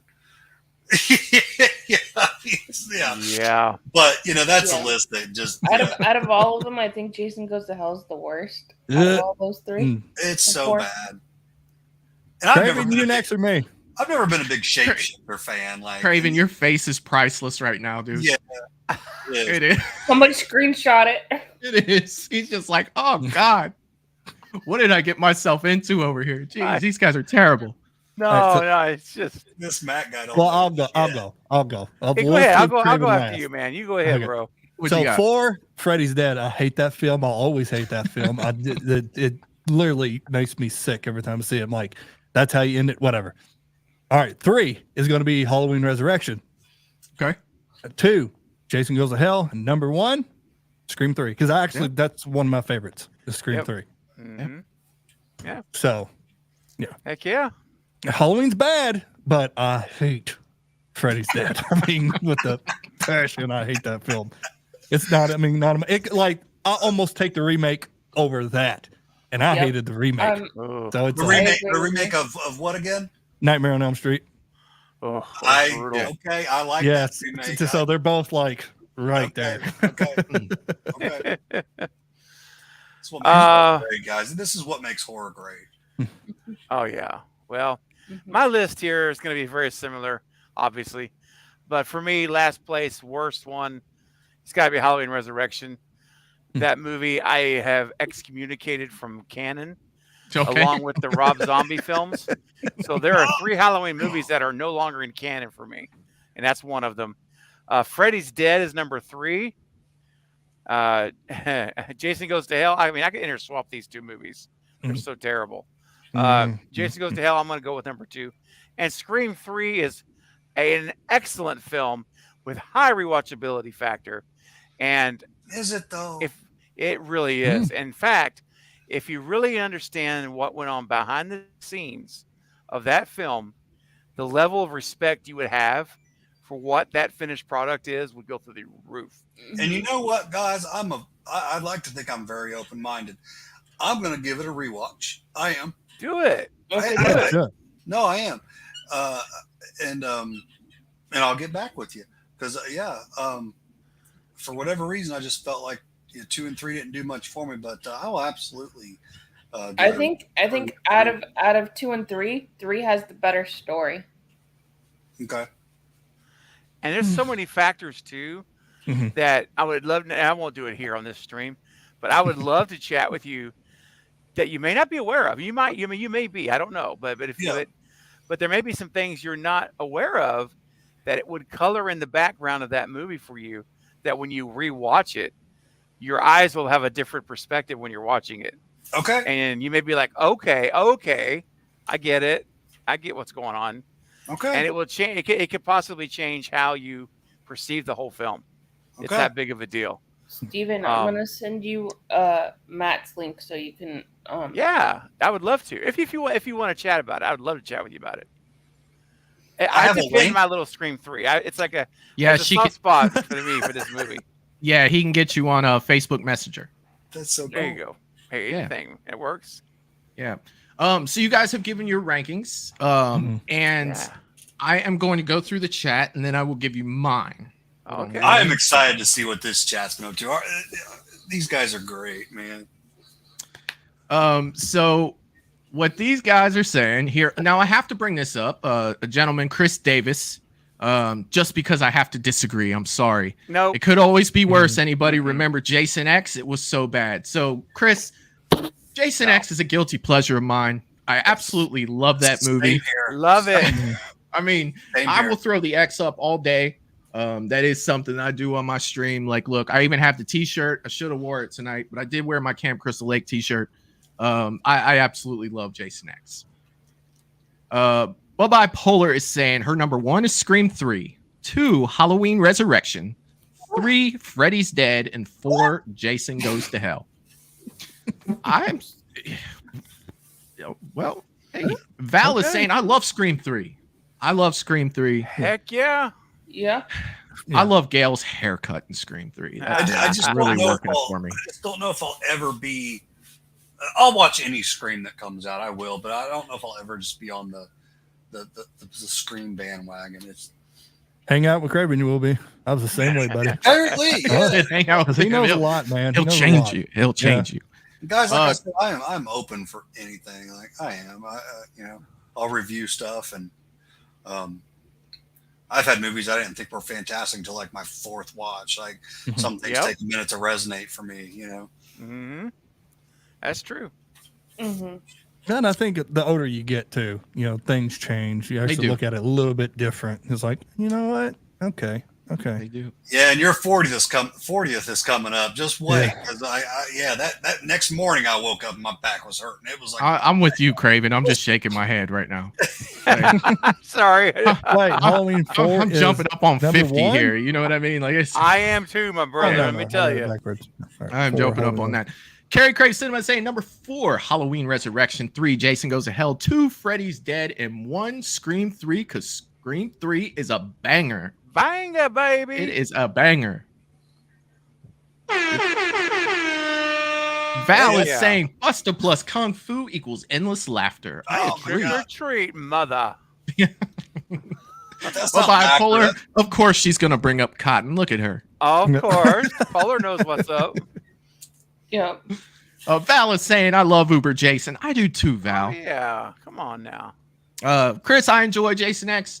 You get one of the best kills in that one, the cryo face death. Oh, that is a fantastic. Oh, Yes. Oh yeah. You know, my definitely, favorite one definitely. is the slow neck break. Just he's just Oh, Yeah. Okay. snap. Okay. Like, woohoo. Which the freeze face is good, but it's just that it's just how you know you're gonna die, and he's slowly just Mhm. brutal. dude. Similar to Lydia Michael saying in excommunicated. Laugh my ass off. That's a great way to put it. You could not pay me enough to watch Resurrection again. Mhm. We may Oh, have to no. send Lydia over to your channel there, Craven. You might you Hey. guys share some ideas there. Let's do Definitely. it. Let's go. Definitely. So if I'm ranking these, my number 4 is going to be Freddy's Dead. I'm sorry. The witch broom Yep. ride. You know what I But mean? you Like, love the beginning, him falling down that hill. I know you love that. I can't help it. He falls Yeah, down that it's- hill for like 20 minutes. You know, like the whole opening credit is him falling down that hill. Number 3 for me, I'm going Halloween Resurrection. Just absolutely terrible. But you put absolutely something hate in that front of it. Like, that's awesome. I didn't think I did. I did. And you know, it took a movie like Freddy's Dead to do it. That's You know what I mean? That's And believe me, they're not far apart. You know what I Yeah. mean? Like they're right there. Number 2 for me, Jason Goes to Hell. My guy's in it, but he's not in it. You know. yeah. Mhm. And number 1, I'm going with Scream 3. Now, granted, I wasn't a huge fan of Scream 3, but I am a big fan of Scream 2, Craven. So Nice. that is my favorite sequel. Okay. Scream 2. Then I go Scream 4. But I Yeah. do like Scream 3 better than Scream 5. Yep. Oh, 100%. I do too. But I will tell you what, one thing about Scream that I will say that I do like about Scream 5 is I really enjoy the opening sequence of Scream 5 with It's a Jenna good one. Ortega. It's a good Yeah, one. it's a good one. Yeah. Yeah. So Yep. that, believe it or not, that's my favorite opening out of all the movies, even over the Drew Barrymore. Wow. Yeah. Okay. So out of all the Scream movies, that was my favorite. For one, she lived. Nice. You know, it kind of deviated. Right. You know, from that, and I really liked the conversation, the back and forth. You know, Yep. I'm a person that, you know, kind of I really don't like it when people say I only watch elevated horror, and that was actually in the movie. So it was just like, Right. get her. You know what I mean? Like Well, there was that little bit of It was great. It was a great banter between Stu Macher and Tara when he Yeah. was talking to her on that phone because Stu Mhm. I obviously see what you did there. I'm telling you, man, because Stu doesn't know elevator horror. He's 50 years old. He's old like we are. This is all like, you know, he's old slasher guy. You know, I was like, what's elevator horror? It sounds like a bunch of fancy pants. Sounds know? fancy pants. It sounds pressure. fancy pants to me. It sounds boring. Right. I guess what Stu would say, you know? Yeah. You know, it could be. Imagine if he was alive. Could be. Oh yeah. Yeah. It was good. It's a great opening. Honestly, the best part of 5 is the opening for me and the final kill of the movie. And I'm not talking about Amber. Mm. I'm talking about Sam's kill. Oh yeah. Mhm. Yeah. The best kill of the entire movie is Yeah. done by Sam. hmm And to me, it's the bookends. It's the beginning and it's that ending kill. Yeah. The rest of it, you know, whatever. But those two scenes are like that's the money shots. For Oh me. yeah. Now, So I do have somebody else backstage that I Uh-oh. want to bring on. Oh, And I want to introduce you guys, these guys. If you guys were on my channel a few weeks ago, you guys got to see them on here. They are representation of the Horror Show channel. And they are also responsible for the upcoming fan film, Dylan's New Nightmare. If you like Freddy, if you like Nightmare on Elm Street, you like Freddy, and you know about this one, the creator of Dylan's New Nightmare, Cecil Laird and Robert the Wolfman. What is up, fellas? hey. Hello. Howdy do. Is Thank you for going having on? us on. Good to see Oh. you guys. Hey, good to meet all of you guys. Thanks for coming. Yeah, Seriously. You too. Yeah, man. Of course. pleasure's mine. Cecil, Robert, I apologize. Last time you guys were on, I was a little ill. I didn't get to talk with you guys and chat, but man, pleasure's mine. It's great to see you guys. Yeah, man. Nice to meet you as well. I'm glad to see you're feeling better. Yep. Thank you. Thank you. Indeed. Yeah. Well, yeah. So, guys, I don't know how much of this you saw before, but we ranked 4 really good slasher movies and we ranked 4 really bad slasher movies. So, Okay. Okay. we're kind of throwing that around. And when I told you guys earlier the question that I initially asked you guys about the Mount Rushmore of horror, Cecil was the gentleman who asked me that question a few months ago, or about a month ago, to where I said, "Hey, who would be on your Mount Rushmore?" So we talked a little bit about it. You know, Cecil, Robert, and I talked a little bit about our Mount Rushmore. But I would definitely like to hear your guys' Mount Rushmore. You guys kind of have that together for me? Oh yeah. Yeah? Oh yeah. JT, are you good with that? Mm-hmm. All right. What do you got? I'll go around the horn here. Want me to go first? Yes, sir. Okay, so my Mount Rushmore, pretty kind of simple. Leatherface, to me, he's the foundation, really. So he stays. Michael, that's a thing. I'm basing every time I grew up what scared me. He's off of it. Michael's off. Whoa. Yeah, Michael's off. He's the runner-up. Look at Cecil down there throwing up the. No, I'm with him. I'm with him. No, I think he agrees with Michael you. does not deserve to be on that. Yeah. Oh Wow. So Michael, Wow. he's Might out as of well here. He's have a running fucking Movies and wall Beyond there. has gone awry. Just a Yeah. wall. Guys, it That's all was you nice need. to hang out with you. So, It's about time. Oh. Bet you're upset. You're feeling better now, huh? Yeah. so it'd be Jason, of course. You gotta have Jason on there. Freddie has to be on there. Now the fourth guy doesn't get a lot of love, but he needs to because he has a great look. Yeah, his story's up and down, but it has to be Pinhead. Would be the fourth one. Ooh. When I saw that dude when I was younger scared the hell out of me. You know, and it's like, how can you really escape a demon? You know, especially if you mess with the box. So that's Mount Rushmore. Michael's the runner-up. So if like a face gets knocked off, like, okay, buddy, come on. But that's my Mount a great Rushmore. list. Yeah. That is a great list Is right it, there. Michael? Well, I'm not. Is it saying really? that I'm 100% agreeing with it. You know what I mean? But for somebody to have lists that are so different, how Jay, boring you're would this the man. panel be if we're all like Michael, It's true. Jason, Freddie, and Leatherface, or Michael, Right. Freddie, Ghostface? You know what I mean? Like they're all the same. What do you got, Katie? So I got Michael, I got Ghostface, I got Pinhead like JT does, Oh, and then I have Freddy. right. Mad Matt of Mad Matt's Mass. What do you have, sir? All right. So first off, Michael runs Mount Rushmore. In my opinion, he is. Yeah, he's the man. He says who goes up there. He runs the whole thing. I've got Michael. I've got Jason Voorhees. I just think it's funny. I've got Freddy Krueger, and I'm going to go with Leatherface. And I love the guy who I'm saying who's and it's I hate him not being up there, but my runner-up is going to go to Pinhead. And I had a hard time whether I would like to have Pinhead or Leatherface. I had a really hard time with that, but yeah, Pinhead will get my runner-up spot. Yeah, it's hard to pick four.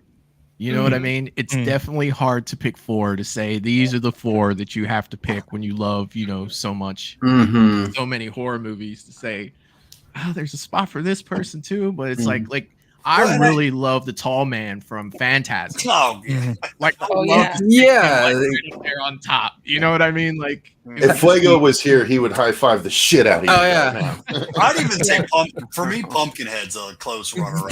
Yeah, him and I were just talking We about were that, just dude. Like literally talking Pumpkinhead, about on there. I was Pumpkinhead like, does yeah, not get enough Pumpkinhead love. is, All one of the right, best yeah, slashers. I love me some Pumpkinhead. Yeah. I do. you know, I recently just rewatched Pumpkinhead. I've never seen It it. holds Probably Oh, about okay. 2 weeks ago. It's Yeah. on Tubi. Nice. You know what I mean? So it's just Everything's like, on Tubi. yeah, it's realistically it is. It's just So like after it's serious. It's better than Netflix. It half the holds time. up so well. After the stream, I'll probably go watch Pumpkinhead. Yeah, It's it's right on so Tubi. good. It's Never so seen it. good. I'm jealous that you're going to go check that out for the first time. I'm so Yeah, jealous. for real. Yeah. And it's I'll got let you the guys- most I'll do a underrated review. witch. I'll It do is a the most review on my underrated channel and let you witch guys know what I that think film, of it. I'd say of all time. I The agree. witch is insane. 100%. To me, that is when I think of witch, that is what I think of when I think of witch. Yeah. I like you already, Cecil. Like, Yeah, man. Yeah, I'm with yeah, you. that witch does not get any love, and she is just so good, spot on. Like, and that, like you, that's when I think of Witch, I go to Pumpkinhead.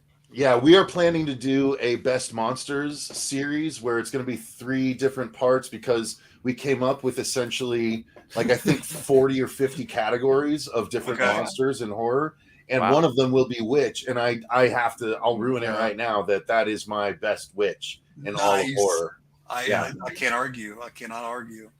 Yeah.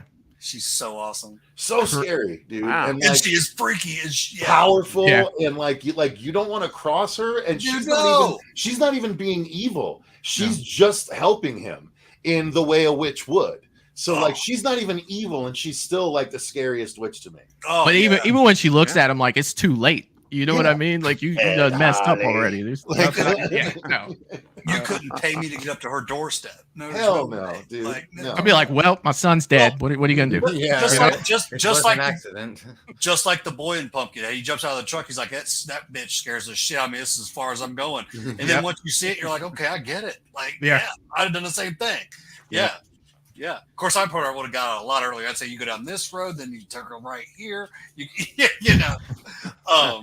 Yeah, she is so badass. All right, Craven, Mount Rushmore. All right, here we go. Nothing too earth-shattering, but maybe one that's going to surprise you. Maybe. I got to go with Michael, Freddy, Ghostface, and Jigsaw. Oh, okay. Yes, Jigsaw has earned it, guys. 10th film coming out. Come on, man. 9 films. He's got a spot for me. There you go. Move aside. Hold your Cecil. There you go. See? They're back there. That's what I'm talking about. I dig it, man. I dig it. I'm not the biggest Saw guy, but I love other people's perspectives, and I dig it. Yeah, man. Did you guys want to go through your list? You guys got your Mount Rushmore? I know you talked a little bit about it, Cecil, last time we were on here. Yeah, I just kind of put it together just now. I don't know how much we're going to differentiate, but I don't know if it's going to match what I said last time, but I know there's one that no one's going to expect. And so I would say that just thinking off the top of my head, because you said we're doing best 4 slashers and worst 4 slashers. I haven't thought of the bad ones yet, but I was talking about not for the Mount Rushmore. You were talking about movies, right? You were talking about movies, yeah, and it still holds true for me with these categories in my opinion. But I think it also works for the Rushmore. So I'm just give me your 4 best for your Mount So Rushmore. I think Nightmare on Elm Street, obviously Freddy. I'm partial to Freddy. And I think the conceit of a dream killer is one of the best slasher conceits of all time. 100%. I think Child's Play also up there for me. I always loved Chucky, and Child's Play did it well, making it scary while still being a fucking doll. They did. When she's like, talk to me, goddammit. And then she has to light the fire, and she's like, talk to me, goddammit, or I'm going to throw you in the fire. And he's like, you stupid bitch, you filthy slut, you know. It's awesome. It's so fucking awesome. It's unexpected, awesome. And they made him scary. And it was a fucking doll, you know what I mean? So my camera wigged out with me getting a little crazy. So yeah, Freddy and Chucky, those 2 movies, top slashers. Those 2 guys, top slashers on Rushmore. Pumpkinhead, again, I think Pumpkinhead deserves to be a top slasher movie. Even though it's a creature movie, you'll find that I am a creature movie fan. I would put Bruce the Shark on Mount Rushmore if I could, but I am going to go with instead the 4th movie, and the 4th entity on Mount Rushmore is going to be a graboid, and I'm going to say Tremors. Because I absolutely love Tremors. I love the idea of the graboids. I've had so many graboid nightmares. And just imagine Mount Rushmore with a fucking graboid on one of those spots. Like, that'd be so fucking cool. I actually am picturing it. So those are mine, Robert. I don't know about you. What you got, Robert? Honestly, I just kind of finagled one real quick. All right. Together and everything. But obviously, you got to put Freddy on there, clearly. But also, too, the Kessler Wolf from Werewolf in London.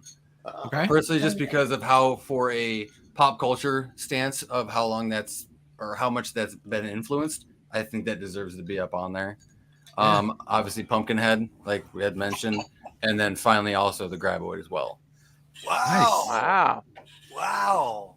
Wow. That's cool. So also Cecil and I, we are huge Tremor fans. Huge. I get that. So we have also a project coming in the future of revolved around Tremors and everything too. Yeah, so. we're gonna make a Tremors music video set to a song that not a lot of people know about, but real hardcore fans do know about. It's a song from the Graboids' perspective.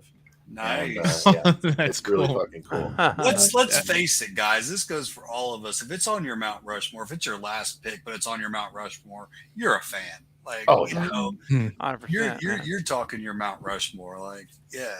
So You know, one of my favorite lines from a slasher movie actually comes from the scene that you were talking about, or somewhat close to it. Actually, it was at the end. They were still at the fireplace where Chucky's inside screaming. He's like, but Andy, we're supposed to be friends to the end. And Andy looks down at him and says, this is the end.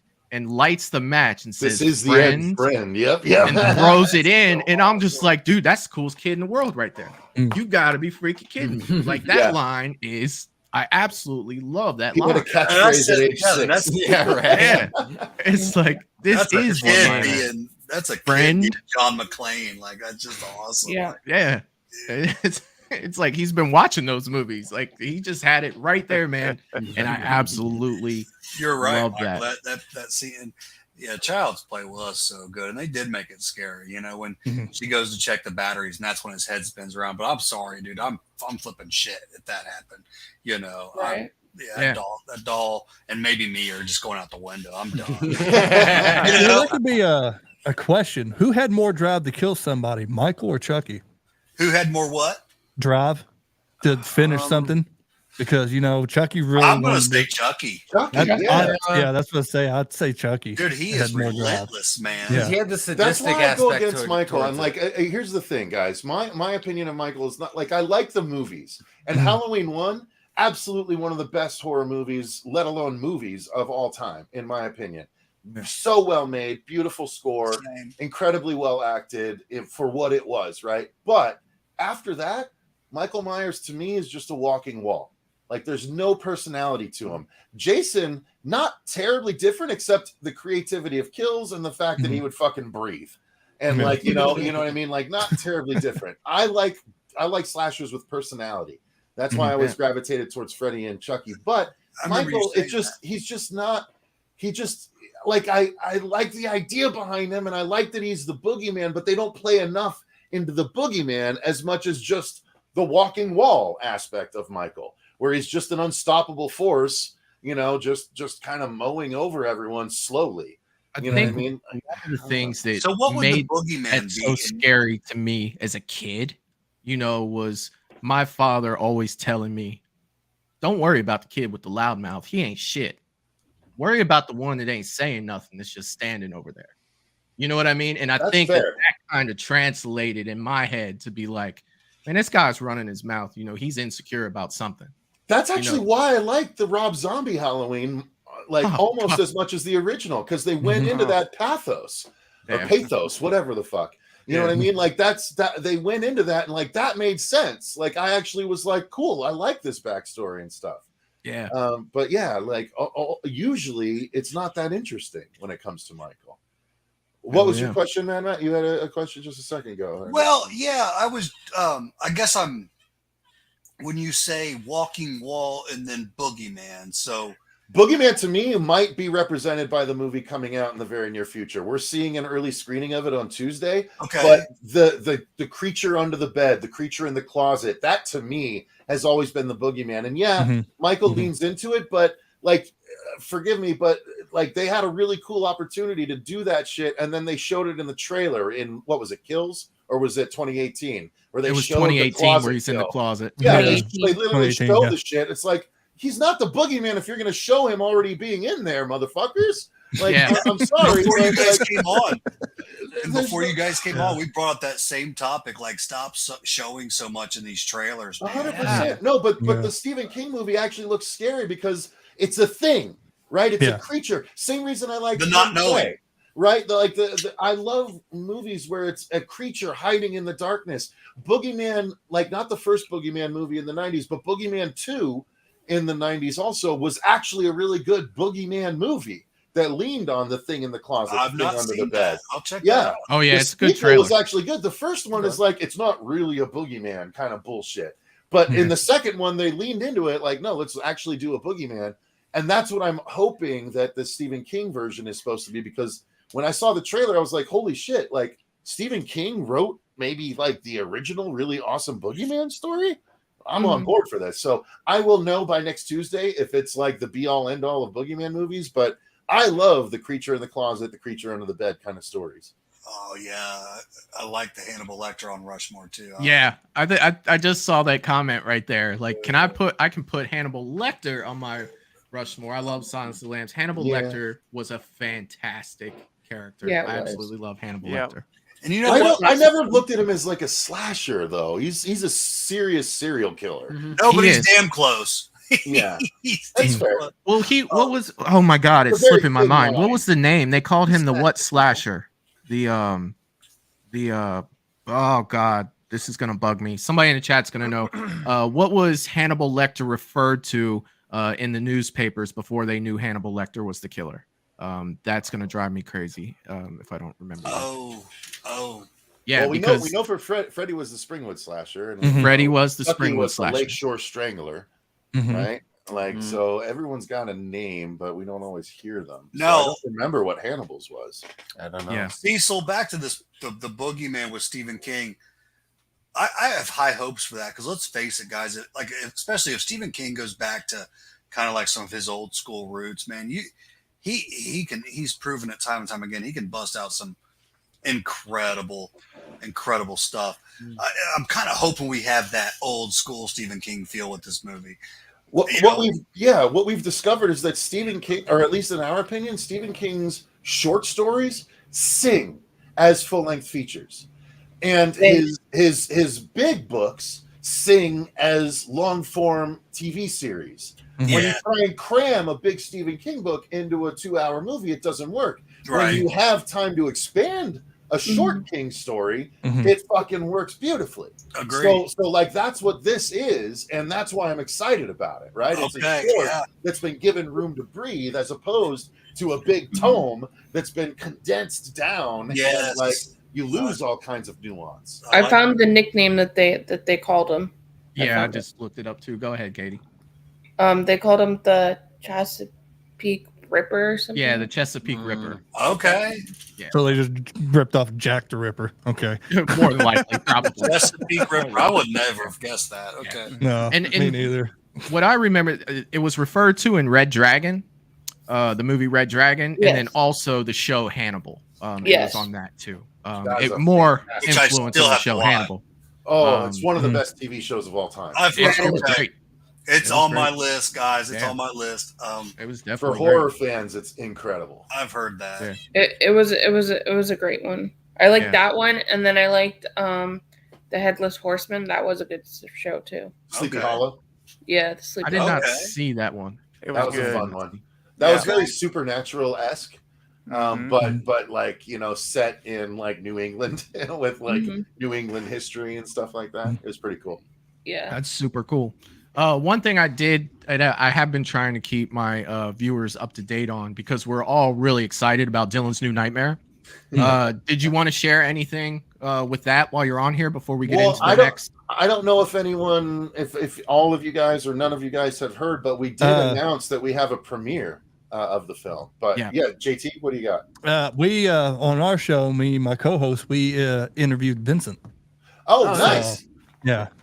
How'd that go? I learned so much from the guy, film wise, industry and everything. And he was telling me a little bit about Dylan's, and I've been checking it out. And but he was telling me that like they was going to drop the teaser, which I seen. But yeah, he didn't, because we was mostly talking about Never Hike Alone and Never Hike Alone 2. So yeah, and I'm a Freddy guy, so anything from the because I saw the teaser and I'm like, okay, all right, okay. We captured your attention. Yeah. Yeah, his New Nightmare is my favorite. Awesome. Freddy I love film. that. I love that. Yeah, we had a diehard Freddy fan named Deandra Laser who watched the movie The Rough Cut not, or it was the kind of the final rough cut. It was version 10, realistically, of the rough cut before the post-production team had gotten a hold of it. But her favorite film is Wes Craven's New Nightmare, and she actually played Nancy in a fan film 6 years ago called Don't Fall Asleep. And they actually got Heather as a voiceover for the film, and she played Nancy, basically filling in the gap from Nightmare 1 to Nightmare 3. And she did a great job, and she watched the film, and as someone that loves New Nightmare as much as she does, she gave us a big thumbs up, saying it felt like the same universe. Dave knocked Freddy out of the park, and she was the most pleased with the fact that that Miko kills it in the movie, acting wise. Like, Miko is so good in the movie, and he has such great little intricacies when he's on screen, acting against people. Like, my God, he's so good in the film. So she gave a big stamp of approval. So I'm excited for everyone to be able to see it once they can. No, I can't wait. I can't wait. Yeah, you have no idea how excited we are here about that movie coming out. Because that New Nightmare was my farewell to Freddy, right? It's like, okay, I'm good with that film. And then I heard about Dylan's New Nightmare, and Vincent's like, well, I was like, is it a new Freddy? Are we getting a new Freddy? Because, that's what I wanted. Figured, we're going to go somewhere new. He goes, no, we're going after a New Nightmare. Then I saw the YouTube of Dave doing Freddy, getting ready. It was just probably like 20 seconds. And I'm like, oh, yeah, he's going to crush this. Because it felt like Robert. It really did. He looks sick. He looks, and he looks good. He looks really guys. good. The look, you guys. Yeah, I touched on that earlier. It's like you got to get the look of your guy right, and man, he looks incredible. Yeah, he looks scarier. He really does. Yeah, I mean, what a lot of people don't realize is that our Freddy, yes, Nora Hewitt, winner of season 9 of Face Off, she did the application and the painting, but our Freddy was actually sculpted by Mikey Rotz on Instagram. If you're interested, he also happened to sculpt the creature at the end of Smile. The very hyper successful Smile of last year. You know what I mean? Yeah. He's done even more things than that. Like, that's just scratching the surface. He's so talented, and he made our Freddy. And Nora applied it with such skill and painted it and made it look so fucking good, dude. That, like, we're so lucky to have the people involved with the project that we do, because it's just selling the quality for us. You know what I mean? It's crazy. Absolutely. That's awesome. I remember seeing that trailer. Well, you guys saw me see that trailer for the first time, and it was just like, man, in a place where we haven't had Freddy for so long, and it's, it doesn't look like we're getting Freddy anytime soon on the big screen. This is for to see a fan film come out that looks so good. You know what I mean? It's got me super, just excited to see Freddy again. And that's I'm sure that I'm not speaking for everyone, but I'm sure a lot of people feel the same way, especially loving slashers as much as most of us do. It's just breath of fresh air to get something like that. It's great. Oh yeah, very much appreciate it. Yeah, because Robert, everybody's wants him to do one more. I'm one of those fans. No, he gave us what he gave us. He gave us the films. He gave us new Freddy's Nightmares. He gave us Freddy versus Jason. Freddy's he gave Dead? us the Goldberg. He gave us Freddy's Dead. Yeah, and no, Jesus, how could you buy Freddy? But I like the Looney Tunes version of Nightmare on Elm Street. It's like, I'm good with him. Now he should be in a Nightmare on Elm Street like remake or whatever, but give him like a Dream Professor. Give him a cushy job now. Keep him out of the makeup chair. Let's get somebody new in there, darker, scarier. Just no more jokes. Just straight up, Yes. Yeah. You revived me, man. we literally cut the 2 jokes that were written in the script. We cut them out while shooting because Dave had done such a good job presenting Scary Freddy that I didn't want to undercut the work that he had done. So I was just like, let's just cut the 2 jokes. To me, the jokes were good because it would have been like a joke could land because it's not a joke per se. It's just a really fucked up thing that he says that makes us laugh. So like to me, like they played, but ultimately, I mean, I just didn't want to risk it, so we just cut them. But they're in the script. But yeah. Here's where I go. Cecil, Robert, I'm gonna be completely honest because that's just who I am.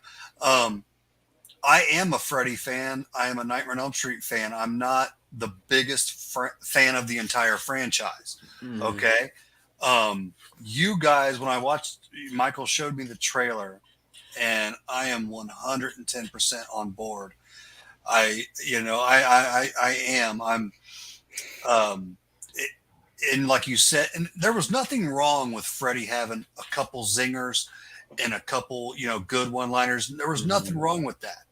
It was where it got to the point where he's flying on broomsticks, playing Nintendo and shit. That's for me where they lost me. They took it too damn far. You guys, in my opinion, look like you're going back to more of those dark roots and stuff. And that's what I've been wanting. Just like you said, JT, that's what I've been wanting for years, because that original Nightmare on Elm Street, guys, was scary as shit. From when I first started watching horror, there wasn't a whole lot of stuff that ever really scared me, but that movie did. He was so creepy, man.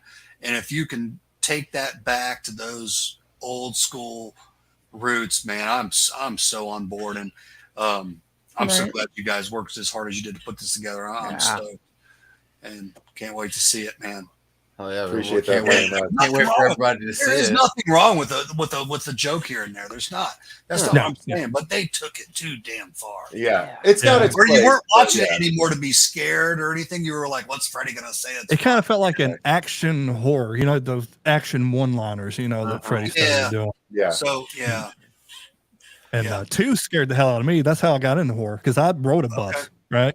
And and the bus driver hated kids, and I saw that film because my sister like, it's Freddy. It has to be Freddy. It's the only thing. So I watched it, scared the shit out of me, and then my friend lived 2 blocks away, and the plan was to go over his house and we'll watch the first one. And then I found out where he lived, and I'm not lying. He lived on Elm Street. I went, nope. I know how this plays. No, I didn't go out there. But that's why I always pull to Freddy, because that opening bus scene. Oh my god, that bus scene is to me the scariest scene in all of the Freddy movies. I absolutely love that when he stands up and is just slowly coming back, just ting. Yeah. Ting, you know what I mean? Like, so fucking freaky. And Freddy, the look himself, to us, that's the scariest that he's ever looked. Yeah. He did right? He looked incredible. Yeah. So that was one of our main inspirations for our look. It was blending that and the new Nightmare look with a hint of the demon Freddy from Freddy vs. Jason thrown in there as well. And it's funny. That was in my mind. And when I talked to Nora, she's like, so I have certain looks of Freddy that I like the most that I was hoping to incorporate. And like both of us literally had the same 3 examples from the same moments of Freddy that we liked. And so we were on the same page as far as creating the look from the very beginning, which was really exciting. That's awesome. Nora's talented as fuck. That's awesome. A lot of people talk in the comments, man, that they definitely want to see it. It's so awesome. It's definitely. Guys, if you can't tell, I'm a little bit of a collector myself, so I absolutely have to have one of those gloves, man. Cecil, do you take PayPal? Do we take PayPal? Yeah, absolutely. Okay, I'll take it directly, so Indiegogo doesn't get a chop. Because there you go, man. Because give me a discount. I absolutely have to have one of those gloves. Is that the glove right behind you there? My screen's a little as a small. matter of fact, I got a couple of them around here. Can we get a close up of that? Hey, careful. Absolutely. Let me put it on real quick. So we also got the Havoc over here too. Yeah, we got the hat back there. We took down the we had one of the masks back there, but I was like, oh, we probably shouldn't reveal that yet. Now, will you be selling masks? So we actually, since the premiere is Friday night at Mad Monster, July 7th, and we're going to be there July 7th to the 9th, we may have the actual masks on hand for any hardcore collectors that want to get them rather than us having to go through Indiegogo and put them up as a perk and stuff like that. Okay. So yeah, though that will be available. But yeah, we will talk, my friend. We will talk. We have 3 of them. So there's one that's in the clearly the best shape of them all. Okay. That she basically removed as one big piece. Yeah. So it's still basically the whole head. It just kind of splits right about here and back. That's Everything else we have to piece together a little bit more, but they're all still in fantastic they all shape, really though. are. They're the exact appliances from the film. So we put him into the makeup 3 times, and we're going to do it again at Mad Monster that Friday for the 4th time. So we'll have a 4th mask after Mad Monster, or after that Friday. But this is the glove right here. So. Man, that's look at that. Yeah, the inspiration. Awesome. So just so you know, the inspiration, of course, this is a New Nightmare inspired glove, but we wanted to merge it with the old style glove. So the red on the fingers was the homage to the red musculature of the New Nightmare glove. The chrome back parts right here, that's meant to evoke the bones of the New Nightmare glove. It's got the New Nightmare blades, the curved blades on there. But if you look real close, you see the copper wiring. Yeah. It imitates the veins going around the bones and I everything. gotta get one of those gloves. And then I know, right? And then we did the black glove instead of the brown glove because it just sings a little bit better. Yeah. So. Guys, it looks beautiful. It looks beautiful. Well, it looks like you guys have sold 2 of these so far. I'd appreciate a kickback for Movies and Beyond on that. Hey, if that happens, we'll talk. We'll see. Hey, that's guys, what I'm talking about. It looks beautiful. The only way, that's the thing, the only way you can get these gloves is through the campaign. No one makes this glove except for the guy that we got to make this glove.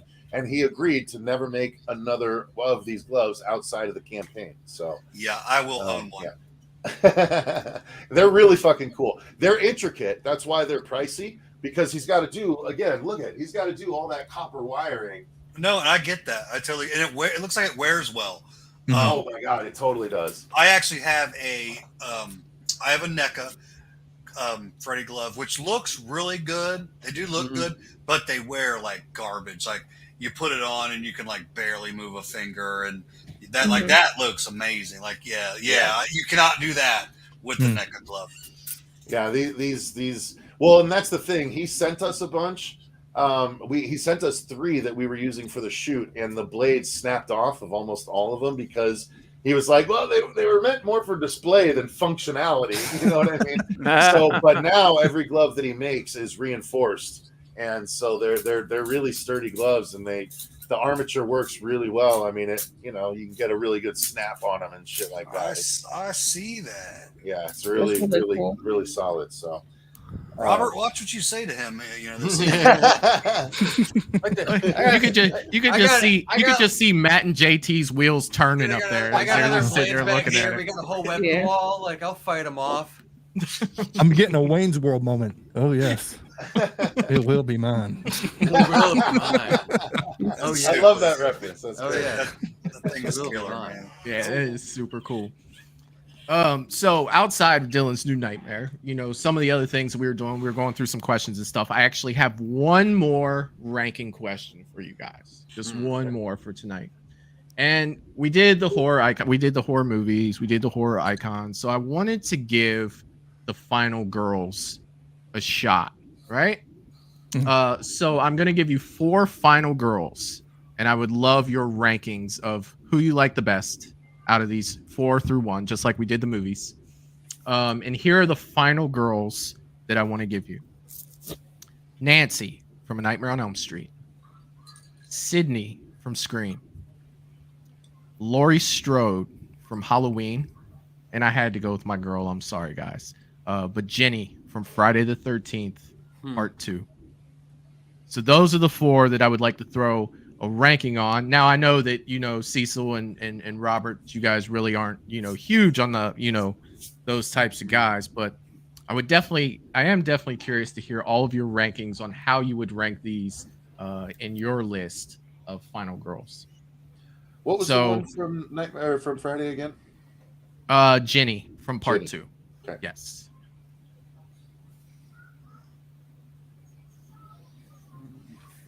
Let me know when you're ready. All right, give me 1 second here. All right, so we'll start with JT and we'll go around the horn here. JT, who you got? All right. Number 4, Laurie Strode. Right out of the bottom. Because let's think about it. First one, second one, Loomis saved her. And then H2O, but she was on pills and got alcohol, so yeah, she's gonna fight Michael. I'm ready. Let's do this. Yeah. 3 would have to be Jenny. Okay. Because yeah, I mean, I like Friday 13th too, but it wasn't one of my favorites. Maybe the cloth mask, but number 2, Sydney Prescott, because, and that one was a tough one because she's been in all of them, pretty much except this last one, and she's a fighter, but she always had a group with her. And number 1 has to be Nancy because she buckled. If you go to the first one, she buckled down and she's like, "Listen, I got to fight this dude because all my friends are dying." And then she beat him in the worst way. It's like, "I'm not afraid of you anymore." And then she comes back in 3, and I don't think she's dead. I'm sorry, I don't care. Yeah, she got stabbed. She can still be alive, But she came back and helped the kids, showed them how to beat them. So it has to be Nancy. Nancy, all right. JT, let me just say, I'm not going to be able to explain mine near as well as you. That was fantastic. You're going to make me look like dog shit. I'm just going to list my names, but that was awesome. You had reasons for everyone. Yeah, that was nice. What you got, K-pop? So I got Jenny. I have Nancy. I have Lori, and then I have Sydney. Miss Prescott. All right. All right, Matt. Okay. You look like you're in contemplation. This is probably the hardest one you've done, man. I'm going to go with Heather Langenkamp. Okay. Is going to be number 4. I like her. I just found her I found her a tad stiff as an actress. I almost want to say, I know, Cecil. I see you over there, buddy. I almost. That's fucking rude. I might. Yeah. Oh, they're gone. Yeah. So number 3, I'm gonna go with Sydney Prescott. You don't have to say it over and over. Scream's not my thing, all the way. Then I'm going to go with Laurie Strode for number 2. Halloween is my baby. But damn it, guys, there's something about Jenny. There is something about Jenny. And it's like, the part 2 with Jenny is like this feel good movie for me, and big part of it is because of her. She just shines unbelievable like that girl next door, and I love it. So that's where I stand. Well done, sir. Sorry, Robert, Cecil. Steven, what you got, my friend? I'll still get a glove though. Probably. Yeah. All right, for number 4, I'm going with Jenny at 4. I got to go with my girl Nancy at 3. And then it comes to me, it's the power duo. It's going to be Laurie Strode at number 2. And my girl Sydney friggin' Prescott, the survivor. She's a survivor. Number 1, Sydney Prescott. Come on, man. Don't F with the original. Yeah. She said it. And it stands. And I mean, she came back for all of them, but the last one, you got to give her credit for that. And that's what paid her. Not Ghostface. No more money. If they would have paid her right, she'd have been there for that one. Yeah. Absolutely. So that is true. That's their own fault. Well done, sir. Well done. Well done. Cecil, Robert, what you got? You guys got 2 different ones, or you guys in agreement? I can burn through mine real quick. Mine were exactly the same order as JT. Oh, really? He hit it directly on the head. Lori bottom because she was the damsel in distress that needed everyone to save her. She didn't do shit. Jenny is above her, and I don't remember Jenny at all. So see, now you need to go back. Wow. You need to go back. I still will give Jenny over Lori. because Jenny had to fight back against Jason. You should revisit Lord, that, shit. Cecil. Revisit that. I will at some point. Yeah, no, we haven't actually gone through the Friday movies on the channel yet, so I do plan to at some point. But nonetheless, even without remembering Jenny, she's more interesting than Lori. 2 is going to be Sydney for me, because Sydney, again, she fought back, right? She was strong. She fought back, but she's still little damsel in distressy. Nancy, clearly number 1 best final girl of all time, because she not only like survived Freddy, but she fucking took the fight to Freddy, like Home Alone that shit, and prepared. That's exactly and what it got was. ready to fucking take the fight to this motherfucker so that no one else has to be a victim. That is more hardcore than any of the other final girls ever were. So absolutely Nancy at the number 1. And I can agree with where you're coming from with that. Yeah. Okay. All right. So my 4. Robert, I'm sorry. Just basically. Oh, I'm sorry, Robert. No, you're good. Honestly, I'm basically there. Well, I thought you guys said they were the same. I'm sorry. It's pretty much like I'm just gonna throw Jenny at 4 because I don't remember who the hell she was. Oh my God, you guys are killing me with that. Lori, just because she was like she had a great butt. That's all I remember on that one. Sydney, because she's a badass, and again, like what Cecil brought up, is Sydney. She was a fighter. She didn't give a shit. She knew how to handle herself with weapons. She fought back, and she got pissed. And yeah, and obviously Nancy, because Nancy.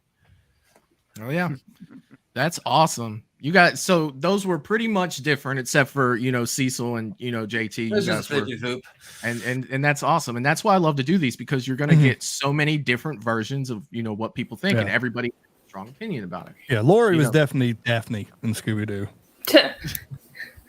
With a nice butt. A nice butt. Not a Friday 13th part 2 butt though. No, that one. No, that one. It was those bell bottoms, man. Look at Matt jump up to the screen like, no. We can talk about that. We can change this whole. That's a whole nother episode. Yeah, that's a whole nother thing. And at least rewatch Friday too for that. Mine, it probably won't be on the popular end, but number 4 for me would be Nancy from Friday the 13th, and I do feel a lot along the lines. Right, Nancy from Friday the 13th. I'm sorry, from Nightmare on Elm Street. So I am feeling, a lot of what Matt said. Now she was a lot better in 3 than she was in 1, and to your point, she did MacGyver that stuff at the end. She had a paper clip and a rubber band and somehow made a flamethrower, and that's good. She fought back, but she's still going to be number 4 for me. Number 3, I'm going to go with Laurie Strode. Surprisingly, I love Halloween, but she's number 3 for me. A lot of the points that you guys were saying, she didn't really fight back until she was like 60.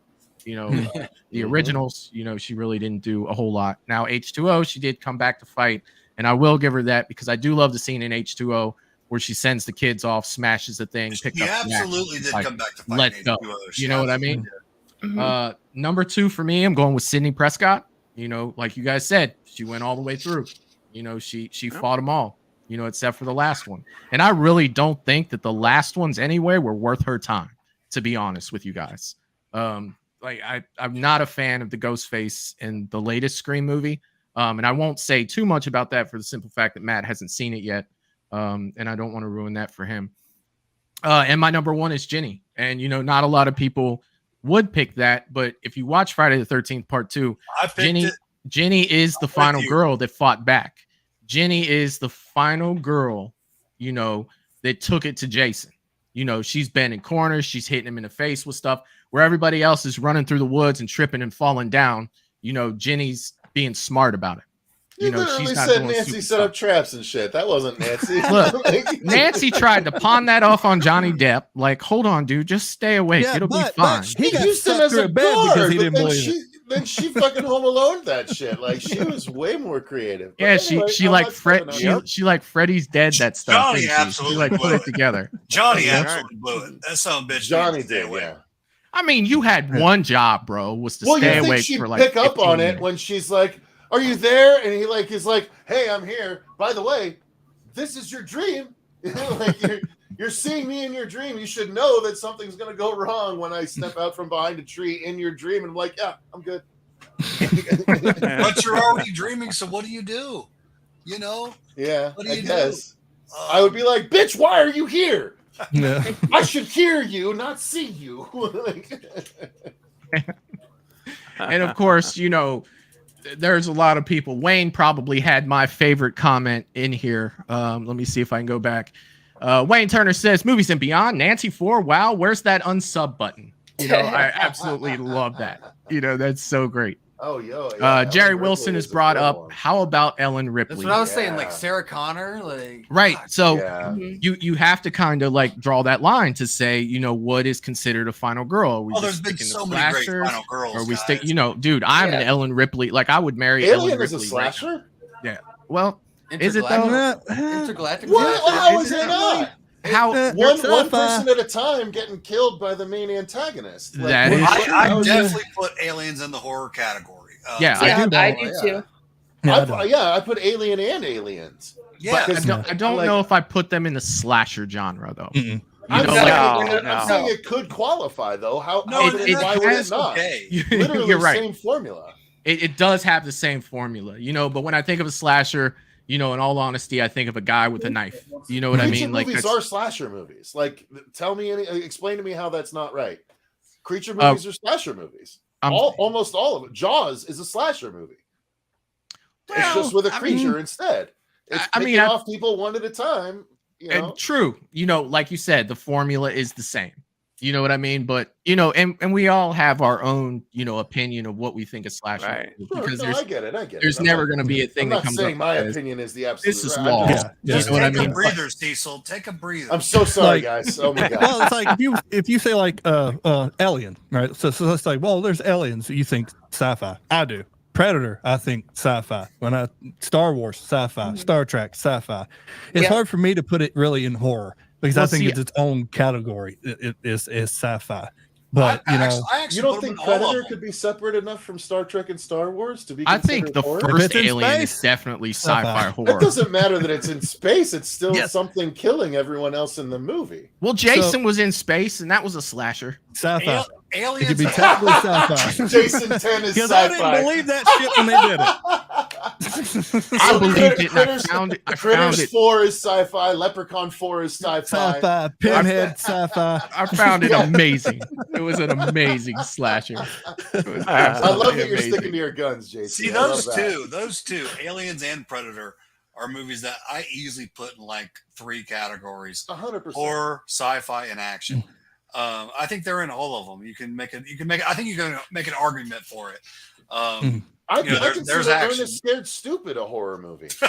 That's a great movie, by the way. It's a kid's horror movie. Your lips. I love I'm Ernest sorry, Scared but it Stupid. is. It's a kid's horror movie. The I love kids are Ernest. getting picked off one at a time by the antagonist. It's a kid's horror movie. I miss Ernest so much. Oh, me like, too. Like Jim I Varney swear to was God, bad. as a kid on TV, I used to miss those. You know, like those Ernest was commercials. the man. Oh, they're hilarious. Yeah. Great. Yeah, I love Ernest. I always watch all those. Yeah. Definitely. And Scared Stupid was one of the better ones. Oh yeah. Yes. Oh, I it is. love It is. that It one. is. Yeah, it is. It's really Wayne good. Turner comes through with Michael Myers in Space is Needed. No. No. No. I mean, just to No. fit the mold, we need it. Yeah. L. Look at then send No. something. L. I won't lie. I'll watch it. I'll definitely watch it too. That's I'm what going first pushes day Michael opening night. Myers to I'm the not gonna L. lie. At the same time, we'll all be like, "Why the hell am I watching this?" Well, yeah, okay. Well, at I'm this loyal. point, they put Amityville in space. Dude, the Halloween franchise is holding a I saw giant L after Amityville ends right Space now. I Station. don't even know what we're talking about. Yeah, it is. It is definitely. I seen that. but- I had the screener for it when it first Guys, came out. this was too fun. Yeah, this was an absolute blast, you guys. But I am gonna have to wind this down. We have been going for almost 2.5 hours, and I do have to take off. But I want to thank each and every one of you for taking your time to come and hang out with me and Matt tonight. I mean, we had a blast, and I swear this is one of those streams I feel like could go on for another 2 hours because I No, love hearing easy. so many different Yep. perspectives of what people have, and this is one of the things that makes horror so much fun. You know, the different ideas, the different opinions and stuff like that. It's just so great, and I really again appreciate you guys taking your time to be here and all the people in the chat. The chat was blowing up all night to Yeah. I'll flat out tell you, like, I lost place so many times. And I apologize to you guys if I missed any comments or anything, but just know that we had a blast and we had a great time. Let me say quick, guys, I'm still a newbie to this, and just being in here in this square with you guys, I feel like the man. Like Cecil, Robert, Craven, JT, Katie. Like, it is just my pleasure. Like, it's great to meet you all and put a face with your name. But it is my pleasure, guys. And yeah, it's nice to meet you all and be able to see your face and everything. Likewise, my friend. Yeah, absolutely. Agreed. Same. Agreed. Thank you for bringing us all together, Michael. Oh, of course, man. Yeah, of course. this is great. Anytime, you guys. You guys are always welcome here, and I'll do my best to keep putting fun stuff together. Get some wild ideas that I need some guys and girls to talk about some crazy stuff where I think there's going to be a lot of difference of opinion. That's fun for me. That's fun for everyone, because nobody wants to be on here with 6 people saying the exact same thing. You know what I mean? It's like if we're all saying the same thing, like these are the best 4 horror movies, and we all name out the same 4 movies, there's no fun in that. Well, next time, let me know, and I'll create like little slides for you. See, that's what I'm talking about, Kate. And going back to the girls, you women in horror are freaking amazing, man. Thank you. Women love horror. Hold it down. I started selling horror, at the flea market. I've been doing it for about 2 years now, and I feel like I get more women coming in that can say, "Boo, I've seen this," and I feel like they know it even a little bit better sometimes. But yeah, there's no discrimination in horror, age, sex, whatever. And that's what I love about it, man. We all come together for horror, and the women are big in it. I absolutely love it, man. I love it. Dude, women have always led the genre, and it's always been the most inclusive genre out there, which is also incredible. You know what I mean? Yeah. I love it. I love this genre. And if you'll notice, just because it's inclusive doesn't mean that it's still not literally the most profitable genre in all of Hollywood. Exactly. And horror is and has been for the past few decades the most profitable genre in Hollywood. And there's it doesn't age. No, it doesn't. And well, I mean, some do, but in a graceful manner, much more graceful than a lot of other genres. And it's the fact that it's the fans, right? It's you horror folks that are watching all of us right now that make this whole horror wheel turn round. You know what I mean? Like, we're the ones that make sure that horror is successful because we all love the genre as much as we do. And I think we're in for some big things in the future too. And what I was actually going to say about age is it doesn't age discriminate. I got a 90-year-old man who'll come in and be like, "Man, you got Creature from the Black Lagoon stuff." Right after that, a freaking 4-year-old will come in and be like, "Hey, there's Terrifier, there's Pennywise." It's so awesome, man. Like, yeah, it just doesn't matter, man. Horror spreads, and yeah, I love it. I mean, even like profit-wise, you can look at stuff like Paranormal Activity. You know what I mean? It's like, what that cost like $50 to make, and they made like $100 million. Same with Blair Witch. You know what I mean? Crazy. Terrifier, there's not a lot of money. Terrifier, they crowdfunded $250,000, and I think ultimately ended over 10. Yeah, it was over 10. It was like 10.5 or something. And not only that, they were only supposed to be open for one weekend in the theaters, but they got so much heat that weekend after weekend, more and more theaters requested. They're like, we started in 400 theaters, now we're in 800 theaters, now we're in 1,200 theaters. Awesome. And they literally lasted a month and a half in theaters when they were only supposed to do 1 week. Wow. And their gross grew every single weekend. And look what they're doing with these horror conventions, man. People are lined out the damn door for them. Well, they're both going to be. That's the cool thing. Both Damien and David, who played Art, are going to be at Mad Monster, where we're doing our premiere of Dylan's New Nightmare. It's going to be really fucking cool. Robert Englund's going to be there too, as well, right? He is indeed. So there is at least this much of a chance that he'll watch our movie. So I'd be selling that. I'd have Dave McRae over there in his full getup. Like, we are. That's happening that Friday. We're doing a special photo op where we're going to have Dave as Freddy and Vin as Ghost Jason. So we're having a Freddy versus Jason photo. Yeah, that's what I'm thinking. That's probably hopefully might be next. You know, a Freddy versus Jason. We have Jason. a way into it. Vin and I have already talked about it. So it's something we need. It's not just something we want. I think. No, yeah, we need it. It's something we can do. That's for sure. Definitely. We'll get a bunch of wire rigs, start jumping from wall to wall. That's awesome. But well, I mean, Dylan just has to go to Crystal Lake. That's all that has to happen. Yeah, I mean that'll get him in there. But I want to thank everybody else for being here tonight. If you guys just stick around for a minute, talk to you guys backstage real quick, and I want to thank everybody in the chat and especially the panel members here too as well. Thanks for being here. We're at 500 subs, and we're going to try to keep going. So, thanks again. Congrats, thank you. We all start there somewhere, so good job. Yeah, thank you. Thank you all. Thank you, guys. So, as always, we'll see you guys next time. Bye, y'all. See ya.